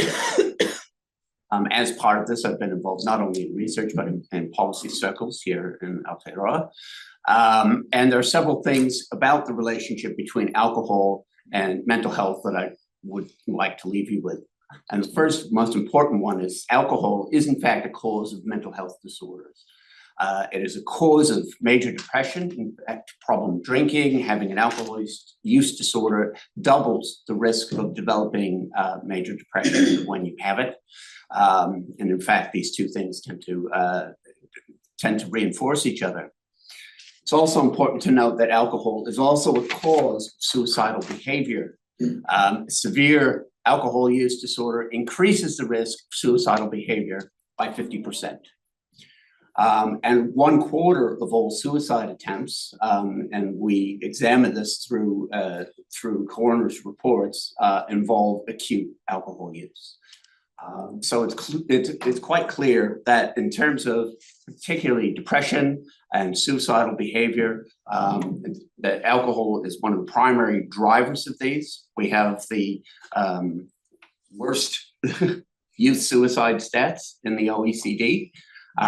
We have relatively poor stats otherwise for mental health when we are able to measure it, and alcohol plays a large role in this. How can we reduce the incidence of mental health disorders caused by alcohol? Well, what we need to do is reduce the amount of alcohol that is being consumed in the community. And the proposed Christchurch LAP has key components that will accomplish this, reducing the availability of alcohol by reducing hours where alcohol is available licenses, and reducing the density of licensed premises. Of all of the things that could be done to reduce alcohol consumption at the population level, this has been shown to be one of the most effective, is reducing access. Therefore, it's my view that the LAP, if adopted, will reduce alcohol consumption, reduce the incidence of major depression and suicidal behavior in the Christchurch area. Thank you.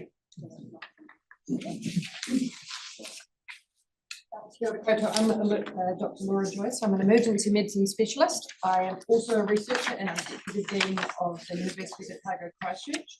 And I want to give you one message today, and that is that alcohol affects every single person who lives in Christchurch, not just those who drink alcohol. So alcohol causes over 900 deaths per year. There are multiple cancers, we've already heard. We have 30,000 hospitalizations per year directly attributed to alcohol. And ACC pays a huge amount for these patients who come in with alcohol-related injuries.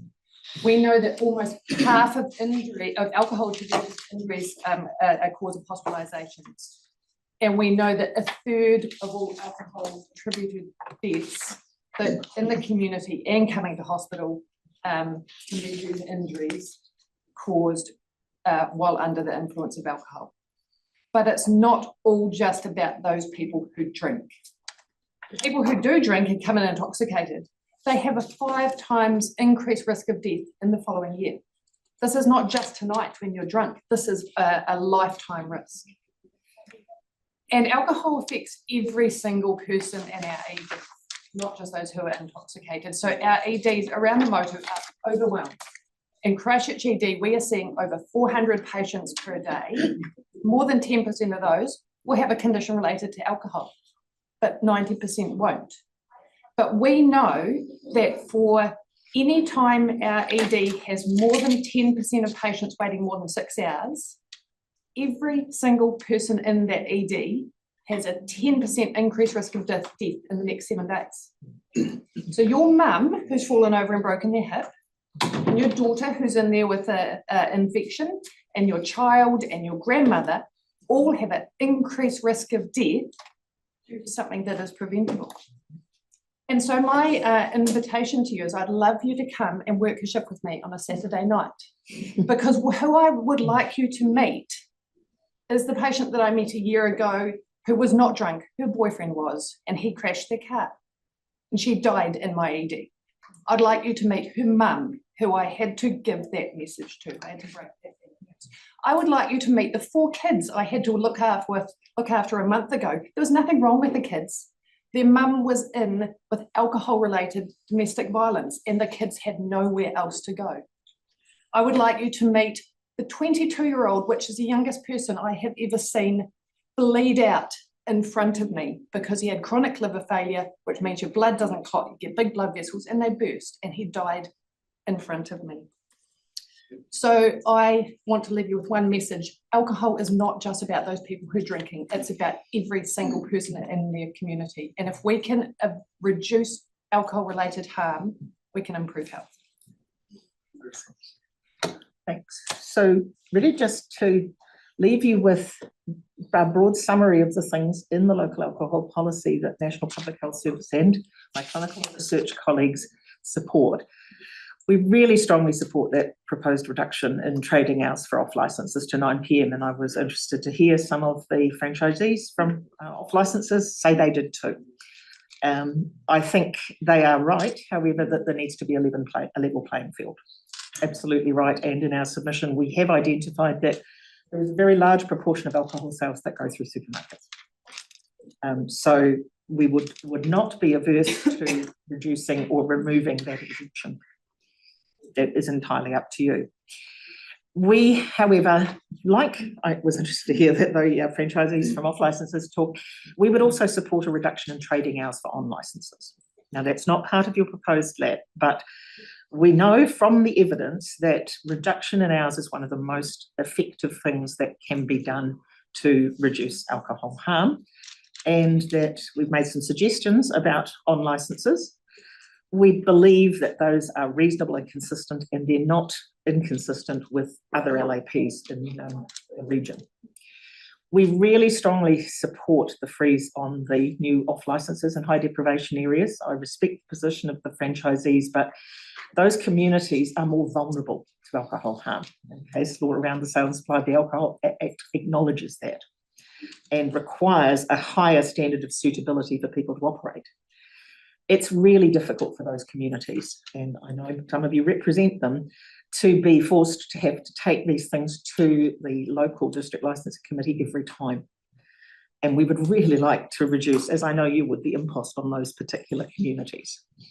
We would, however, suggest that because of the way, in your own in-house research report, because of the way the licenses are distributed, there is maybe a slight problem if you continue with the quintile, most deprived quintile 8 to 10, because actually there's a very large number of licenses already in decile 7. And it could be perverse that you might find that although the most deprived communities don't, the people in the next category end up with an increased burden of alcohol as a result of premises being able to locate there. So I would ask you to give consideration to that. We definitely support restrictions on proximity. of new bottle stores to sensitive sites. We would not be averse to supporting controls on proximity for on licences either, for that matter. But we do suggest that, although I know there's been that early childhood centres was a problem if they were included in this policy, we would ask you to do that, because actually in other LAPs they are included. And it's actually really important about the message that we give to our youngest children as well as our older ones about the place alcohol has in our lives. If it's ubiquitous, that's a problem for them and for all of us. And similarly, we would recommend a discretionary condition restricting external alcohol advertising and signage on all licensed premises. Again, I think the folks from the off-licence community are supportive of that, and they're already implementing it, and they've got a point. Because we do know that alcohol advertising and marketing has a particularly pervasive effect on children. And then very last, one of the things that because we like police are involved in special licences and monitoring those, we would ask that you consider including a drink serve limit in special licensed events, because we find ourselves having to litigate that event by event by event by event. And actually, we do know from the experience that we've had, and licensing inspectors and police, that it is effective in controlling alcohol harm at those events.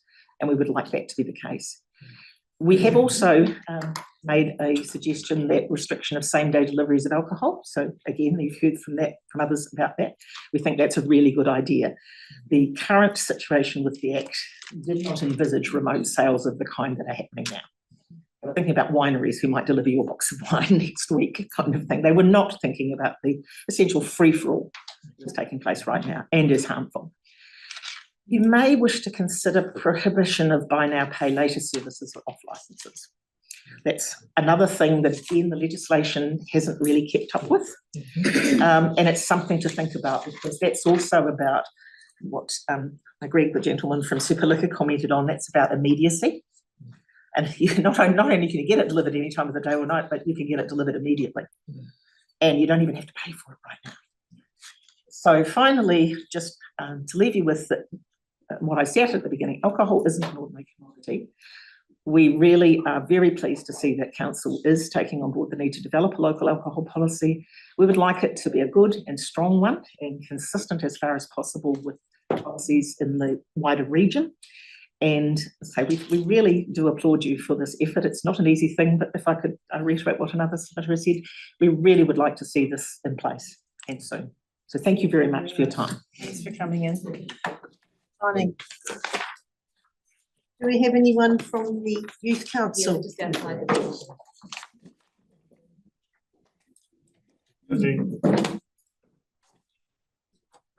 So we would normally have Secretariat letting us know who's here, but attached to this, we makeshift Accommodation. like we camping.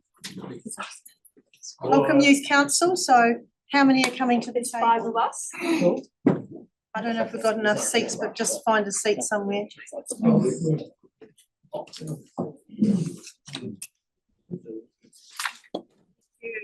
Yeah. Okay, so you have 10 minutes to talk to us about your submission. Thank you for coming in. Fire away. Kia ora, we're Runa Kataiohi or Ototahi, the Christchurch Youth Council. We represent, connect and advocate for young people aged 12 to 24. We currently have 27 team rangatahi from all over the city, with a real diversity amongst our team. Our organisation is independent, but holds a memorandum of understanding with Christchurch City Council, recognising our role in ensuring youth perspectives are heard and across the city. We'd love to grow our relationship with the council and work more closely together to embed youth voice across the city's mahi. Today you'll hear from 5 of our members: Vicky Chia, Tom Richards, Alia Rental, Beth Gibson and Ruby Grace Miller. Our submission is based on the perspectives of young people from across the wider Christchurch area. We had 92 responses to our direct feedback form, which replicated the City Council feedback form, in addition to polls conducted on social media and a couple of in-person workshops with our team. We found that a significant number of young people in Christchurch are concerned about alcohol harm, with 75% of respondents saying that they believe alcohol harm is a major issue in our city. In addition to this, 60% of young people reported witnessing alcohol-related harm, which can be difficult for youth to handle. Some key themes which were highlighted in our outreach campaign were a binge drinking culture, sexual violence and consent issues, drink driving, and a negative impact on mental health, amongst others. This demonstrates that the young people across Christchurch desire urgent action to clamp down on alcohol-related harm to improve safety in our communities. Therefore, the Christchurch Youth Council strongly supports a harm reduction model for the local alcohol policy. The survey we conducted received responses from 92 youth around Ōtautahi. One of the youngest respondents was 13, the oldest 24. Even with the diversity in the age, the common consensus still highlights changes need to be made around the safety and alcohol-related harm. They agree it's a youth issue and they've either witnessed or experienced harm caused by alcohol. It would be concerning not to make changes based on the results gathered. Alcohol causes damage to our developing brains and bodies. Brain continues to grow until around 25 years of age, therefore making it more sensitive. Youth who drink alcohol are also more likely to experience immediate harm such as injuries, accidents, and risk behaviours like unprotected sex and violence. Once again, the Christchurch Youth Council strongly supports a harm reduction model for local alcohol policy as it aligns with the concerns and experiences expressed by young people in our community. CCC has proposed to reduce off-licence alcohol sales hours so that all off-licences close by 9 p.m. This is something we at Christchurch Youth Council strongly support. We've heard consistently from young people that late night alcohol availability increases harm, especially for rangatahi. It makes it easier for underage drinking to happen through social supply and contributes to unsafe environments late at night. Closing bottle stores earlier won't fix everything, but it's a step that shows we're putting wellbeing and community safety first. It also brings us in line with what many other cities across Aotearoa have already done. We support the council taking this step and hope to see it implemented in a way that's clear and consistent across the city. Thank you for making this move to prioritise the health and safety of our communities. In regards to freezes or limits on new off licences and high deprivation areas, Christchurch Youth Council supports this policy because we know alcohol harm is worse in communities already facing social and economic challenges. And these are the same communities with the highest density of alcohol outlets. Increasing access in those areas doesn't just increase choice, it increases harm. This was the only question we chose not to include in our youth survey because when we did the workshops, it required a lot of context to understand. But in our workshops and wider discussions, the evidence was clear. Freezing new licenses in these areas is a protective step towards community wellbeing.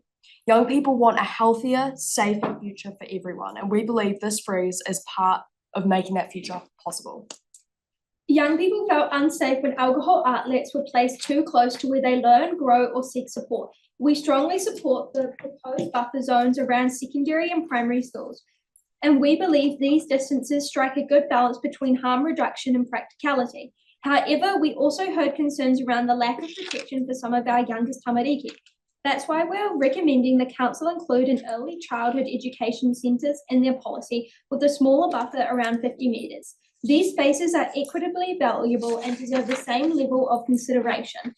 At the end of the day, location matters. It's not just about how far away a store is, it's about how visible and accessible it is to young people. We ask the council to take that into consideration and into account when finalising this policy. On the initial proposal to reduce trading hours for unlicensed venues in suburban areas, we understand the complexities involved and why no blanket policy was pursued. Our discussions also found it hard to reach a clear conclusion on this issue. However, if venues in suburban areas, particularly near universities and student accommodation, continue to operate late into the evening, we believe it's essential to prioritise safe ways home for people, such as reliable bus routes, well-lit streets, and other safety measures. Balancing social opportunities with public safety is important. We support thoughtful, context-specific approaches that keep communities safe while respecting different types of venues. Regarding the one-way door policy, young people's views were mixed. Of 92 respondents, many were unsure or wanted more information on how it would affect their safety. While 34 supported it, concerns were raised about groups being split up, which could increase vulnerability. Young people feel safer when they stay together. Because of this, we recommended that if there was a one-way door policy being introduced, it should include safeguards like better late night transport, designated safe zones, and more security to prevent young people from being left isolated. We acknowledge the council's concerns that a 1 a.m. one-way door policy could harm the hospitality industry and nightlife, and that the current system already allows case-by-case restrictions. Overall, we encourage further engagement to ensure youth safety remains a top priority. We feel CCC could consider the following recommendations to further help reduce alcohol-related harm. For example, late-night buses to offer young people a safe way home as they're resorting to unsafe practices like drinking and driving. Education and support for bar staff, bouncers, and young people on issues such as drinking, spiking, and safe dance floors.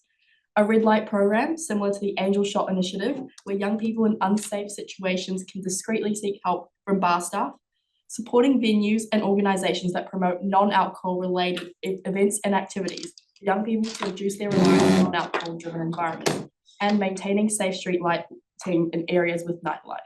In closing, we thank the council for the opportunity to contribute to this important conversation. The Christchurch Youth Council stands ready and eager to work more closely with the council as a valuable partner and youth voice. Please consider us as a key resource and tool in shaping policies that affect young people. We urge the council to continue prioritising youth safety and wellbeing in all alcohol planning decisions. Together, by listening to and empowering rangatahi, we can build a healthier, safer ototahi for everyone. Thank you very much. So, Councillor Moore, there's a question. Thank you very much, Karen. Yeah, absolutely key resource. We need to hear from all ages when looking at these types of policies. Over the last few decades, the consumption of alcohol with under 18s has decreased quite substantially over the years. And what I'm trying to get my head around is why that might have been. Do you have a view on why less young people are drinking now, and what things might be working well that we should look to build on and encourage? Maybe they're smarter. Are you smarter than our generation? Is that it? Yeah. What I would say to that is there's a lot more education and resources out, especially in health classes, especially in primary and secondary schools. So I think youth are more aware of the repercussions that alcohol brings. That's fine. Excellent answer. Councillor Harrison-Hunt. Very good, sir. Another fantastic submission. I just wanted to ask around sensitive sites.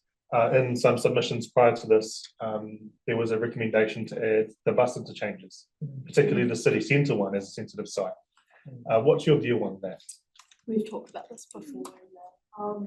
We think that the bus exchange is already a very sensitive place, specifically with youth. So we think that that would probably be dangerous to put a store near there, which I think is happening. Yeah.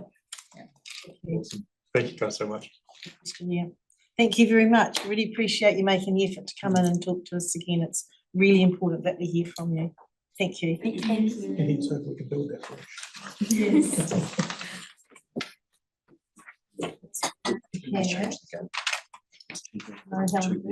Is David Robertson here? Yes. So I think we might have to go there, Helen. Is Helen on her way? Okay, Marie, can we have you now? She's on her way.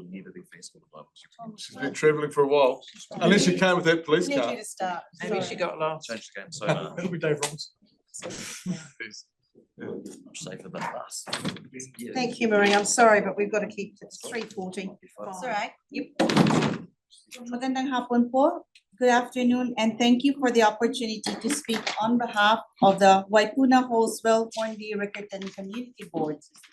Today, I will be speaking about our submission to the draft local alcohol policy 2025.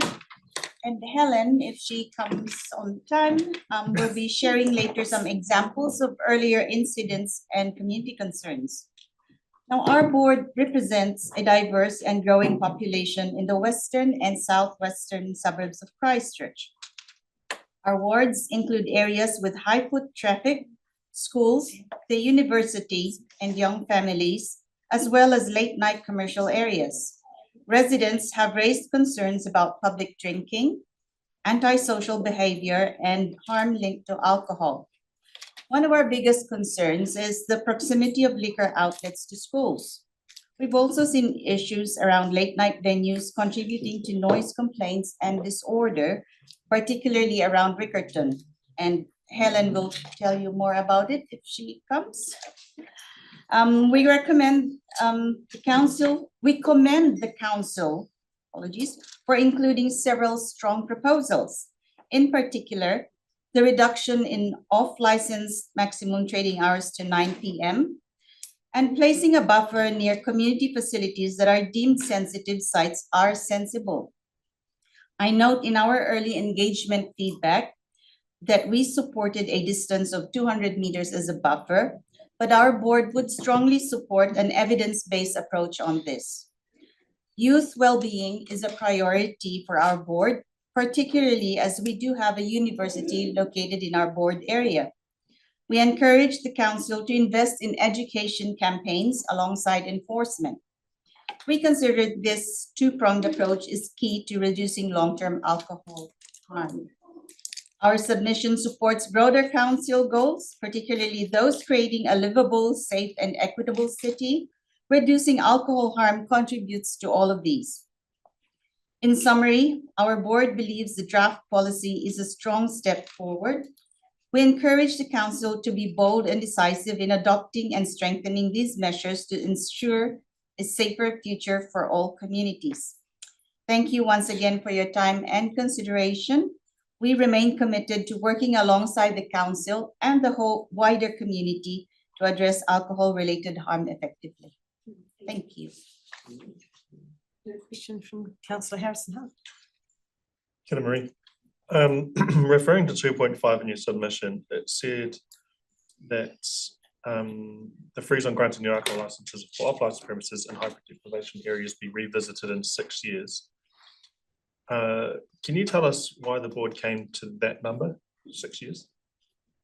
2.5 in the submission. It's a cycle of review. Page 195. That's the cycle. Cycle. Okay, I got you. Okay. Yes. All our policies need to be, well, some of them are 10 years, aren't they? But this one's every 6 years. Okay, okay. So what you're saying is leave it till then and then. Gotcha. Yep, that's cool. It's just a shame because Helen was very keen on coming and speaking to the alcohol policy here because throughout the years being a representative of Riccarton, she has encountered several examples of what has happened. So she was keen to share that with you, but maybe. Well, we've just had a very, very graphic True. talk on alcohol harm and some first-hand examples. So, you know, we are aware, and I think that it's actually indicative of why we're doing this. And we've had a lot of people actually very grateful that we are doing it. So. And we are too. So if you can pass it on to Helen that we do have that message. Thank you. Are there any more questions for Marie? Thank you very much. Just waiting for David Robertson. Saw a police car looking for a park, so you're probably giving someone a ticket or something. I can see a parked police car. So there might be some- If I may, I have to. Time to come up, so. Oh, yeah, that'd be good. So we're sitting there reading your text. We are quite early, so if you could come in, that would be lovely. Actually, I can see a councillor Cotter car getting to. Their time was from 3:45. She didn't hear. You updated your rego, Pauline? Yeah, you're getting a ticket. Should we take 5? Yeah.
all right, because you are so nicely through, Sam. Thank you. Thank you, Yoni. Thank My you apologies. personally, Sam. I just wanted to add, I feel particularly strongly on the taking away the suburban hours, particularly as we've had issues in Hornby and Riccarton. So my preference would be that you keep those suburban hours, but I do want to go over what has happened in Riccarton. I was involved in forming a liquor bylaw with the police, the university, the UCSA that stops students or young people drinking in streets. It hasn't been policed particularly well, but it's reasonable. And the issue I want to raise, if you don't have a closing off date or time at 1 o'clock, for instance, then people will migrate. And we had that at the Bush Inn, where it was a student pub at that point, 2009. They were offering cheap drinks between 1 and 3 o'clock in the morning. Cheap drinks. And what was happening, the Foundry, the student bar was closing at 12 midnight, and the students would wander down to the Bush Bar and take advantage of what was there from 1 to 3 at night. So they'd wander down in a sort of semi-state of over drinking alcohol, and they'd have minor vandalism and calling out and shouting. And then on the way back at 3 o'clock, it would be much worse. And it ended up with at least one rape outside the Bush Bar about 3 o'clock one night. So this is before the earthquakes, about 2008, 2009. What happened is that we ended up in the district licensing court at one stage, and residents were there, including elderly residents, and they were cross-examined by the council for the Bush Bar. So it's quite formal. And out of that, the panel decided to have a closing time at the Bush Bar of 1 o'clock. And it actually worked. It didn't work for the Bush Bar, but it worked for local residents, because the Bush Bar didn't get the business, and then they turned it into a family restaurant. So I just want to say we've been through this where the closing times are open-ended, and the issue is migration. And I don't know if you can go back now and put in 1 o'clock for the suburbs at this point, but I just want to indicate I think it's important. You mean 1 o'clock as opposed to 3? Sorry? You mean 1 o'clock as opposed to 3 o'clock? Yes. I think the suburbs are 11 now. Anyway, thank you, Helen. Yes, but if you can't, then I think perhaps wait and see if there's problems. Yeah. And then if there's problems, then have a very serious look formally at 1 o'clock. Thank you. Because we've had a terrible experience, and it's quietened down. So everything's reasonably okay. Would you agree, Tyler, at present? Oh, yeah. Yeah. I remember the bush. Oh, you were there. Can't confirm nor deny. Thank you, really appreciate it. So it's and we've also had another bar called the We don't really want to go naming bars now in this process. But we had a bar that was Lower Riccarton. It went till 3 o'clock. It was the bar, the road, and then the residences. So 1 o'clock is probably better. So this was a lively bar with dancing and loud sort of music. Councillor McDonald does karaoke. And again, that's before the earthquakes. Things have really settled down. Thank you, Helen. Thank you. Appreciate you coming in. Closed it down. Now we have our final submitter, David Robertson, on behalf of New Zealand Police Alcohol Harm Unit. And Lane Todd's here too. And Lane Todd, thank you. Thank you. Our local superintendent. Thank you. Hello, and thanks for coming in. Thank you. Thank you for having us. So my name's Dave Robinson. I'm local Northern Academy District Alcohol Harm Prevention Unit Supervisor, and obviously Superintendent Lane Todd is the the Christchurch Commissioner Commander, so I think he'll start if it's all right. Yep, far away. Thank you, Madam Chair. I'll just talk real briefly as an introduction, then hand over to Sergeant Robertson, who's got a lot more of the facts. So firstly, thanks to the council for allowing us to attend today and have some input into the process. Dave and his staff have had quite a bit of input with your policy people and your staff as we've been developing over recent months. So thank you for that opportunity. We recognise Council's desire for Christchurch to have a vibrant and dynamic hospitality scene and to attract people to live, work and play in our city. We support that from a police perspective, and we work with event organisers for large-scale events, as you would expect. Like police, Council will recognise the harm that arises from the irresponsible or inappropriate consumption of alcohol. Police are at the forefront of responding to that harm. One of our main goals is to improve public safety. One aspect of concern for police is the availability of alcohol in the central city and associated societal trends around preloading and sideloading of alcohol. We encourage council to impose some restrictions around off licences, and we notice that that has been proposed in relation to 9 p.m, and we support that. And also the restriction on new licences in vulnerable areas, and again, we support that. While not socially deprived, the central city can be viewed as vulnerable to the effects of alcohol-related harm, and we note as we go towards the opening of the new stadium as well, this is the opportunity to actually ensure we have a good LAP process. Thank you. So yeah, I think that I know that you've been provided a lot of information. I think I saw a document that recently scanned and got up to about 280 pages. So congratulations if you read that. I've got a short presentation behind you, and that's really around the central city.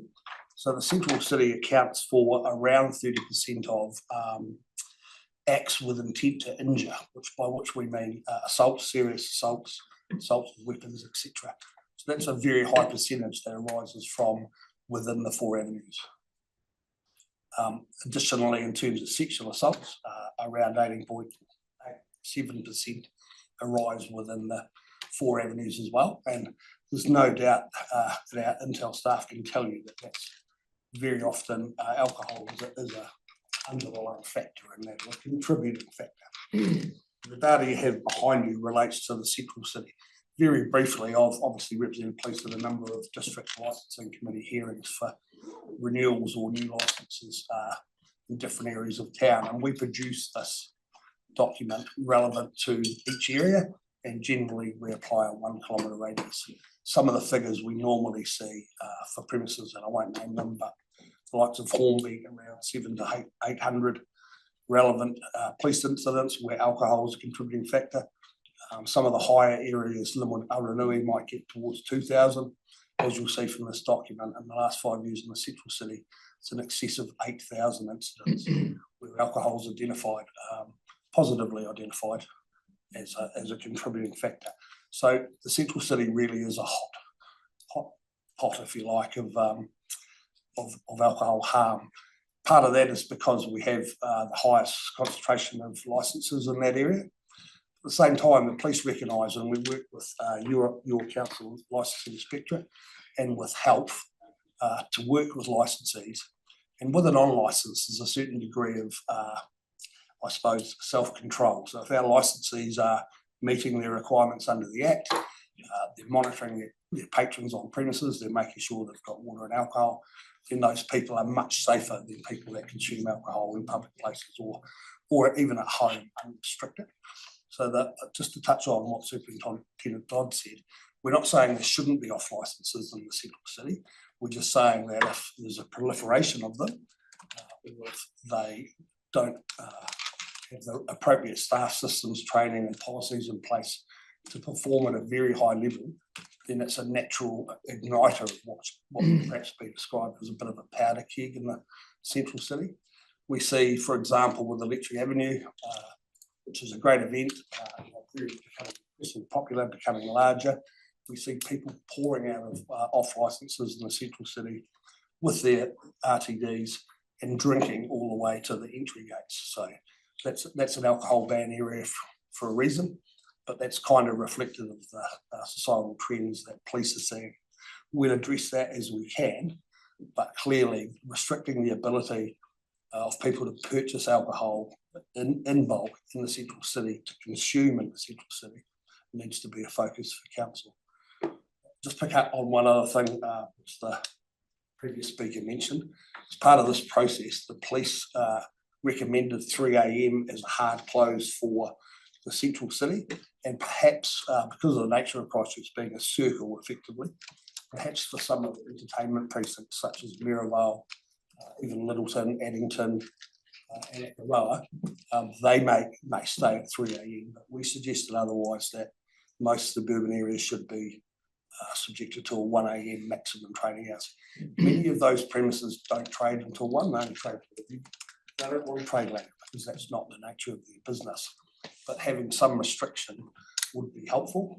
Of course, in all cases, your district licensing committee hears applications anyway, so your parameters are effectively the maximum that you apply, and then we can, along with our agency partners, can work with your DLC to try and identify what the best conditions for a particular area or licence are.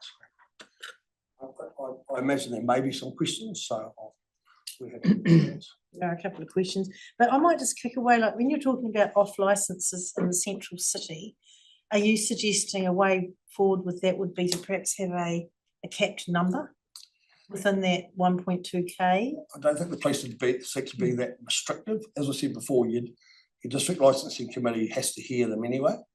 But we could put them in the lap, but how do we control it as you're suggesting? I think some restriction. One of the changes that's arisen between police last providing feedback and the draft policy is changing the restrictions around sensitive sites. I think there's a move to, and I think it's referred to as the CZZ or the Central City Zone. We don't think that, we think the restrictions should be the same across the board, if not perhaps tighter in the Central City, because that is, you've imposed an alcohol ban for a large area there for a reason, and it's because you've responded appropriately to issues that have arisen. So that you recognise that you've got a problem in there, as the police do, and reducing that harm arising from people drinking in an uncontrolled manner means that people that are drinking in a controlled manner and moving about the city at night will be safer. That is what I was hearing from you. You wanted tighter control. What was that say? Councillor Barber, have you at Wanyani? Yeah, thanks, David. I'm particularly intrigued by this concept of a second purchase decision, which is not something I'd thought of before. So is that, just to elucidate, is that people who drink earlier in the evening sort of feel like they're going to run out and then they'll go to a bottle store or something in the suburbs, potentially drunk driving to get there? Is that the sort of thing you're talking about? That includes that type of behaviour. Yeah. And all the research will be that the medical officer of health may have alluded to, but that second purchase late at night, you've had a barbecue or drinks with friends, and then the sort of the conscious decision that you want to kick on, what the police see and what health, the ED department, etc., will see is the greater harm arising from that, and the harm arising later into the evening. So for police, that means calls for service further into the night. Yeah, is that the sort of thing you see in the suburbs? Yes, and you talk about drink driving, but also probably very much an emerging trend is the ability to order alcohol for delivery late at night, which is of concern to police. In my initial discussions, I'd suggested that not allowing delivery sales after 7 PM might be appropriate, apart from remote sellers. So a remote seller is someone that holds an endorsement under Section 4 of the Act, for example, wineries who can still work at 7, 8 o'clock at night and package, receive orders and package perhaps a box of sample wines for delivery to addresses. So it would be more stopping the Uber Eats deliveries as a last minute support for that. Look, we've got Tyler, Mark, Yanni, and Mel, so we better. Mine's around the decile ranking. You've got in here the decile ranking of 7 to 10 to be included in terms of deprivation index. with this, you're referring to off licenses being quite high. But are the antisocial events and domestic events quite high around decile 7 areas also? They are, because often those premises have a reasonably sized catchment area. Yep. So it's not just that they're immediately surrounded by decile 8 or 9 or whatever. It's wider than that, so there'll be a mixture. Okay. That's a challenge for you, I guess. But simply what the police are saying is that you're indicating that you can see the problem in 8 to 10, but actually there's this, those areas, those poor areas or the vulnerable areas have the highest amount of off licenses. That's just a trend. It's not a great trend, but it is. 7 has the private areas ranking at 7 have a similarly high amount. Okay. So effectively, that's a consideration for you. That's great. Thank you. Mark? Thank you. Mine's more around sensitive sites. We had a number of submitters today talk about looking at including things like early childhood centres. What would your thoughts on that one be? We've supported that in the draft policy. The research is pretty clear around, exposure of children to alcohol and in a range of ways, but certainly from the point of view of talking about advertising and that type of stuff, we know that it is harmful and it influences future drinking. Sensitive sites, the bus exchange around town, those have been highlighted to us as potential sensitive sites. Yes, and you're not necessarily talking about social deprivation or the sites that we view as sensitive sites, schools, etc., churches, addiction services. The bus exchange is a challenging place, and that's certainly a big focus of lane staff. So having bottle stores close to that is kind of likely to be incendiary, I suppose. Okay, Yanni? Thank you. We've heard from some submitters on a few other things in terms of safety. For example, we only have one safe city officer. They've requested that we have additional. We've heard from the youth council concern around late night transport options home, for example. I was just wondering, aside from, in recognising that there's some controls in the LAP that we can do, other things that we could consider to make the central city safer related to reducing the risk of harm from alcohol outside of the scope of the LAP. So I just wondered if you had any thoughts around late night transport options, for example, or other late night sort of investments that we could make, given the frequency of the incidents that Suggestions outside of the lab. Yeah. So it's not something that we've particularly turned our mind to.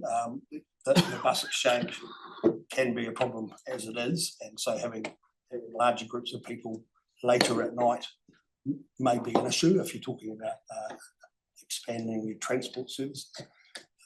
Some options likely, and there's going to be a challenge for you around the new stadium as well, because we don't really quite understand how people to make their way to the stadium, and there seems to be in Christchurch a reluctance to use the bus.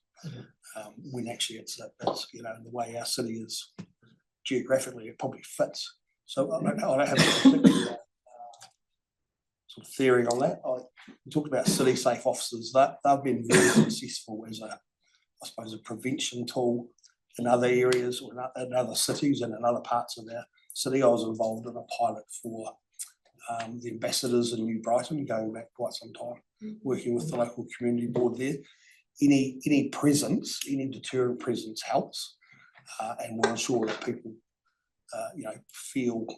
feel safer and are safer. So, some of you, for the terrace, for example, there's a real issue on the nearest intersection of Oxford Terrace, Hereford Street, around Uber drivers and taxi drivers and people congregating there, waiting for rides home, and it seems to be a bit of a flashpoint. So one option I would suggest you consider is whether you could use part of Oxford Terrace, Tara Street, on the other side of the river, or Cambridge Terrace, as an Uber zone where people can sort of migrate to, so that they're not gathering in large numbers for long periods, waiting for a ride home, and the frustrations and the effects of alcohol can arise. we removed all the parking for them when we did the street upgrade, so. And This was predicted at last the question time. from Mel. Sorry, I've got three questions, sorry. So you talked about supermarkets and closing those at 9 PM for alcohol sales. Did you have any comment on supermarkets and high deprivation areas, which currently we've got excluded in the draft, but a lot of people have talked about today? I guess the advantage with, the point of difference with the supermarket is their product range is much more limited. You can't buy bulk spirits there or RTDs. So that's helpful. It's still an availability of alcohol. There's perhaps more of a process to purchasing alcohol, going into a store and going to the single alcohol area, etc. I'd encourage you to consider having that as part of your off license, certainly with the 9 PM close. I suppose it's a double-edged sword in terms of expansion and in other areas of Canterbury. Obviously, the Selwyn and Waimak with growth. Their councils have to be careful to not say we're not going to have any more supermarkets in a particular area because the housing may grow and the demand for supermarket increases. So the ability to sell alcohol in a high deprivation area. Which is why I think the 9 PM close and yeah, what I'm saying, if I misunderstood the question is, would we want to see effectively a sinking lid or restriction on new off licenses? For a supermarket, it's slightly different. If you've got the same restriction on trading hours, then that's a good scenario. I think with the 9 PM, though, it is worth considering that for supermarkets. Now, I know they'll argue, well, I'm open till 10, how come I can't keep selling alcohol till 10? If we go back several years when selling alcohol in supermarkets first came in, there was definitely restrictions. They couldn't sell on Sundays, there was restricted hours, they had to fence it off. When was that? Do you know when that was? Sorry, Mel. Late 90s. Probably when we were a young constable. We're just trying to think. I mean, I sure think I was a sergeant back then. Yeah, so probably 25 years ago. Yeah. Mel, sorry. Policing, deliveries that happen outside, but between 11 PM for remote sales and 7 AM. Do you police that, or is it difficult to police? Can you? It's difficult to police. We've looked at, so the police, my work group will do what's called controlled purchase operations, where we'll test unlicensed sites with underage volunteers to send them in and ask them to try and buy alcohol. It's a consideration to move to looking to do that with delivery of alcohol sales. The problem is that we're probably limited to just to minors. We can't.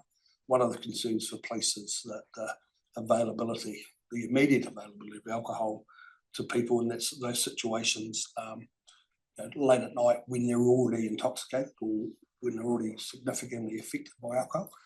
That's tougher for us to test because the suggestion is that it's almost a form of entrapment, I suppose. And then how do you manage that? But it wouldn't be the person purchasing who would be responsible. It would be the person who has allowed the delivery to occur, the retailer, that would be responsible. Right. So that's a key question for police nationally is, for example, Uber drivers or DoorDash drivers. We don't anticipate that they have any formal training as a duty manager or even as a day-to-day worker in a bar without a manager certificate, has an understanding of the act and the responsibility to not sell to minors. But again, it would be the retailer that's responsible. But anyway, my third one was the University of Canterbury have come in and requested that their university site be a sensitive site, like a primary or secondary school. Do you have any comment on that? I probably see value in that. Yeah. I know that they've had ongoing problems with halls of residence, with island fields, and with other things. That there was a proposed bulk store on Craig Road, which attracted very strong opposition from the community, including the university. So I think it's probably admirable that the university recognises some of the problems that their students or the availability of alcohol impacts on students as much as anyone. Great. Thank you very much. Well, it was incredibly valuable to have you here talking to us. Thank you. Thank you for the opportunity. Thanks for coming in a little bit early. That's timely as well. So that brings us to the end of our hearing our submitters. It's been really interesting today, isn't it? So now we'd like to invite staff back to the table to answer any questions that we may have that have arisen from today. We don't have any today, we can always fire them through anyway. And have them I just sent them 14 questions. Oh, that'll do. What are they for now? No, they're for later. I think we'll just do the verbal ones today. Maybe pick one, to be honest. Thank you. No, from Tyler's 14. Oh. You can have half. Right. Thank you. You can see we've had some very focused and repeated messages today. And I guess there are some questions around what we do have control over. Let's start from. Do you want to say anything or do you just want straight to questions? Perhaps there's a few things that I could run through very quickly, just some points of clarity. So I'll start with the pre-engagement, particularly around supermarkets. There were some numbers mentioned today, and we just want to clarify that in that pre-engagement, 21% of respondents supported the 10 p.m. closing time, 22% supported 11 p.m. and 54% supported 9 p.m. or earlier. So just to be clear, there was around 3,000 submitters who completed that early engagement, and that's how the numbers fell out, and that's in that report that you've already got. In terms of the deprivation. Sorry, Amy, what percent? 50? Those, yeah. 54% supported 9 p.m. Thank you, that's what I need to know. Yep. In terms of how the deprivation has been worked up within the policy, this is a little bit complicated, so bear with me. There are a number of levels that you can look at deprivation at. So Stats NZ has what they call geographies, and they come at a range of different scales. In the research report, where we looked at how many licenses were in each deprivation decile, we used the mesh blocks, which is the smallest geography and is generally about a street size. In the policy, because the mesh blocks are messy, there's thousands of them in Christchurch, as you all probably know, we have gone with SA2s, which are the second biggest geography. So what it means is that a lot of those decile 7 areas at a mesh block level are actually covered within what we've proposed. And we've just run some numbers really quickly. So in Christchurch, there are 532 deprivation 7 mesh blocks. So that's really small ones. 34% of those are covered by the proposed freeze area as it is at the moment. There are some areas that are not covered though, and those include the central city, St Albans, some parts of Burnside, some areas in Harewood and Belfast, actually. Belfast. So some of them are covered at the mesh block level, some of them aren't, but we can look at what deprivation 7 looks like. And finally, you would have heard in a few submitters talk about how we've looked at distances from schools. How we've looked at the distances from schools. Yes. I've just clarified today, and it is as I thought. We have taken what we call the polygons, so essentially the school site, the whole area, and have run the 200 metres around the whole thing. So it's not just from the entrance. We've done what people wanted. Yeah, exactly. It's the whole school site, and that's how it is in the policy at the moment as we consulted.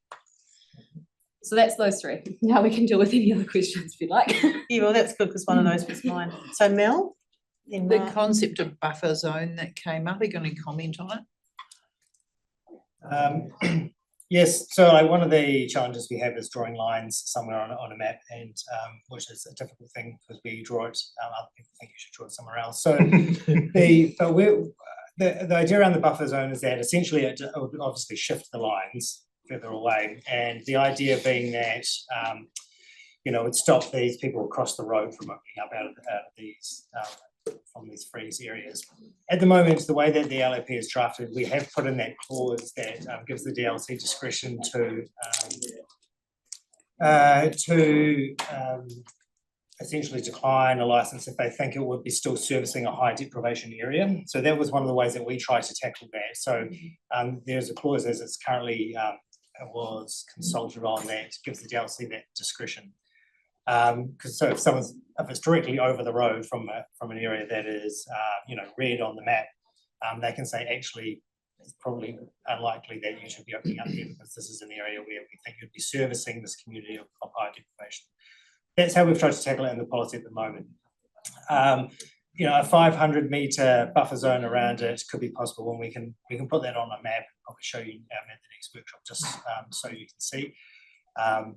One of the things that we consider with these areas is that, as I sort of alluded to at the start, it's no matter where you draw them, people want them sort of bigger or smaller or add this bit or that bit. So we do have to sort of draw a line somewhere, I guess.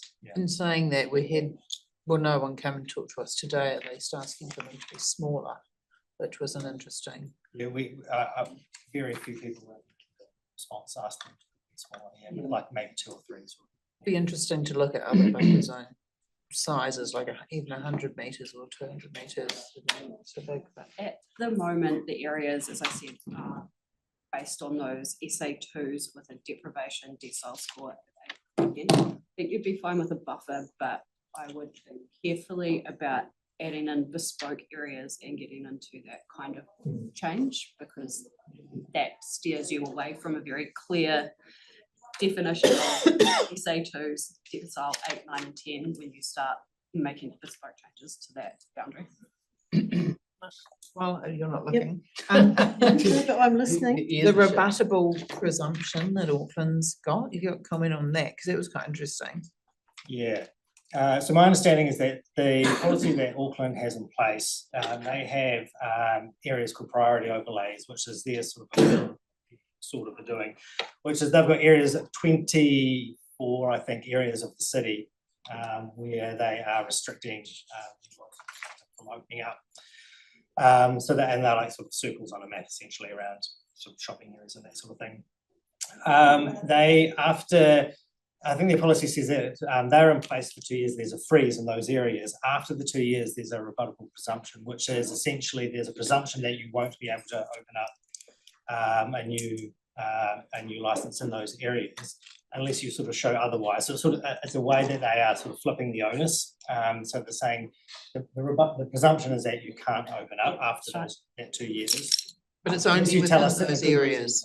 Is it only within those areas though? So yes. It's actually probably weaker than what we're suggesting in our decile 8. It's just another. No, it's probably not. I mean, I think, could you come back with some advice around that option, please, for us? Advantages and disadvantages compared to our. And where? It could be in everywhere else. Yeah. Mark? Thank you. Tyler? We would have had other people question about early childhood centres being included in sensitive sites. Is that something we could perhaps do some work? Come back to that? Yeah, absolutely. So we can put on a map, for instance, where they all are, and so you can see how it looks. The original, one of the reasons why we didn't include them the first time around was that there are so many and they are easily set up. So you can convert a house, for instance, on a street relatively easy into a build child centre. You can't do that with making a secondary school or something like that. So there are a lot of them around the city, a few hundred, I think. And so one of the reasons why we, even though that's what we heard from the community during our pre-engagement, there are a lot, you end up covering a lot more of the city. So that's fine if that's what you want to do, and we can show that on a map.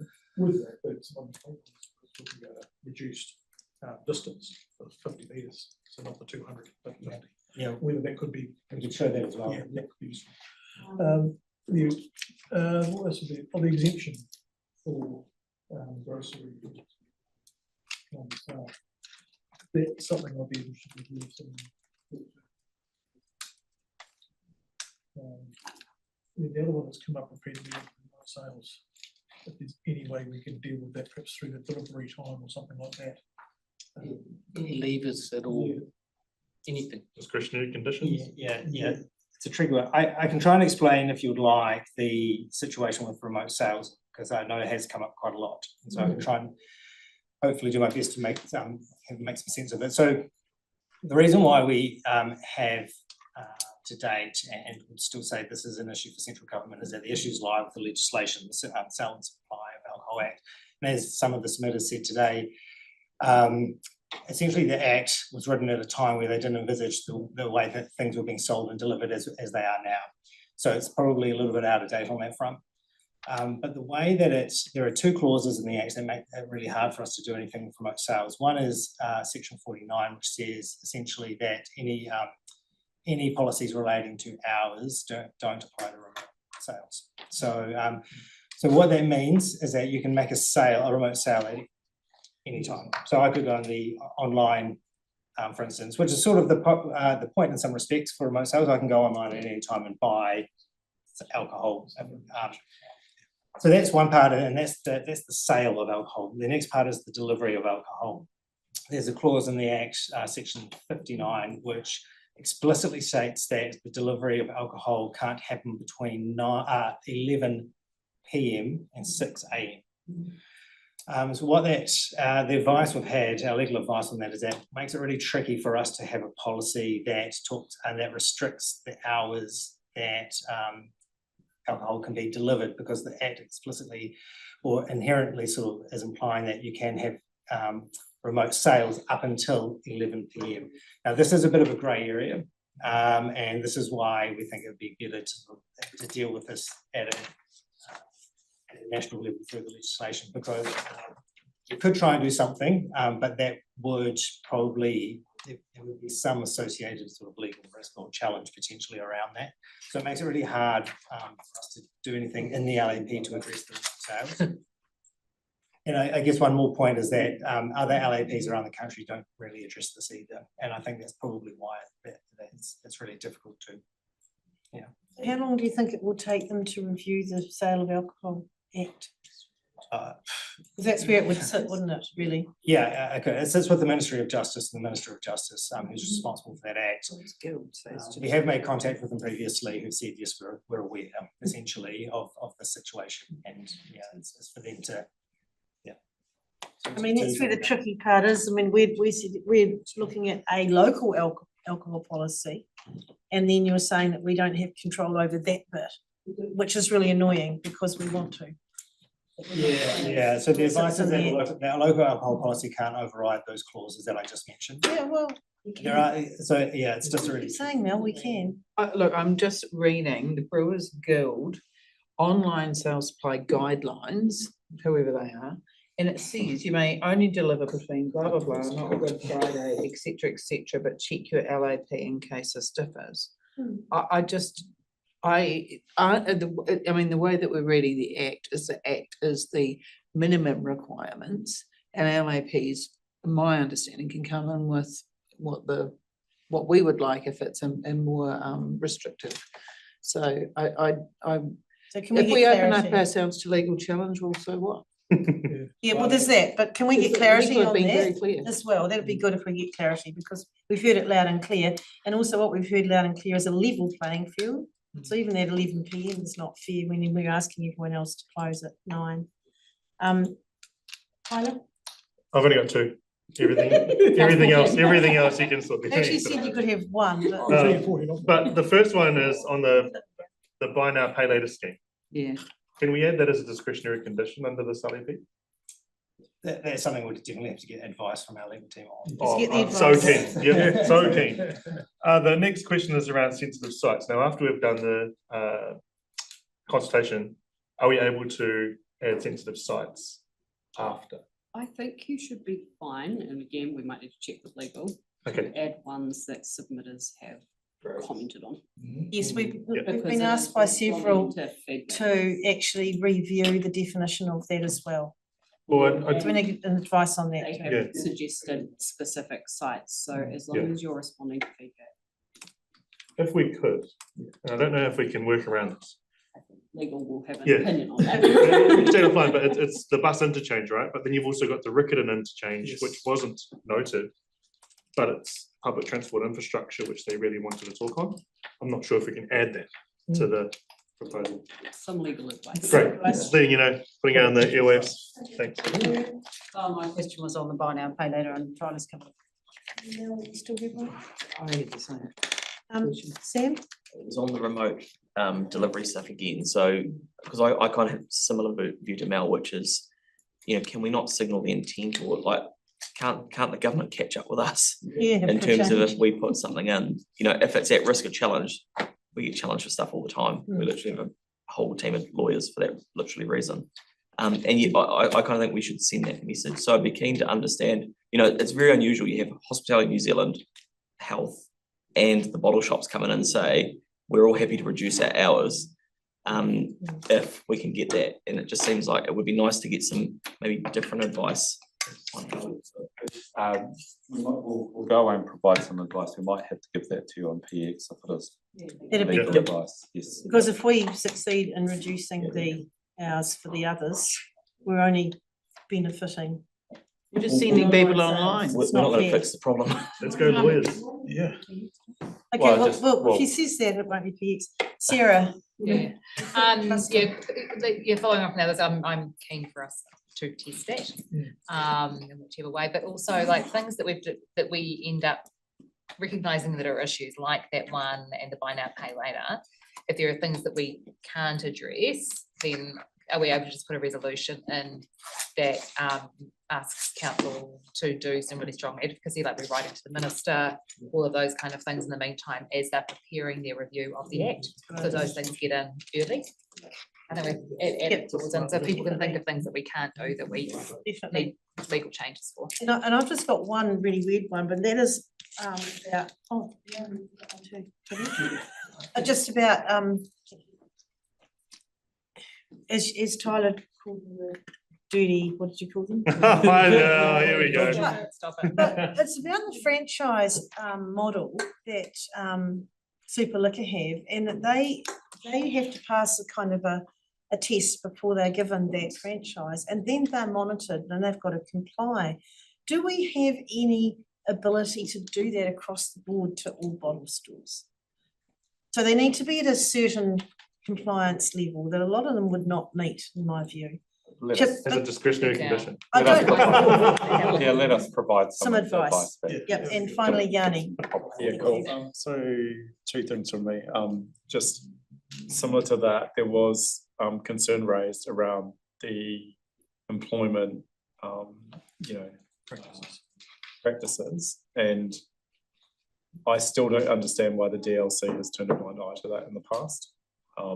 That's kind of what I took from some of the submissions, maybe incorrectly, but it did seem to me odd that wouldn't be part of a consideration in licensing. So any advice we can get back on that? That's part of what I'm talking about. Yeah, too, so we'll provide some advice. The other thing is that it's really obvious that the central city is an issue.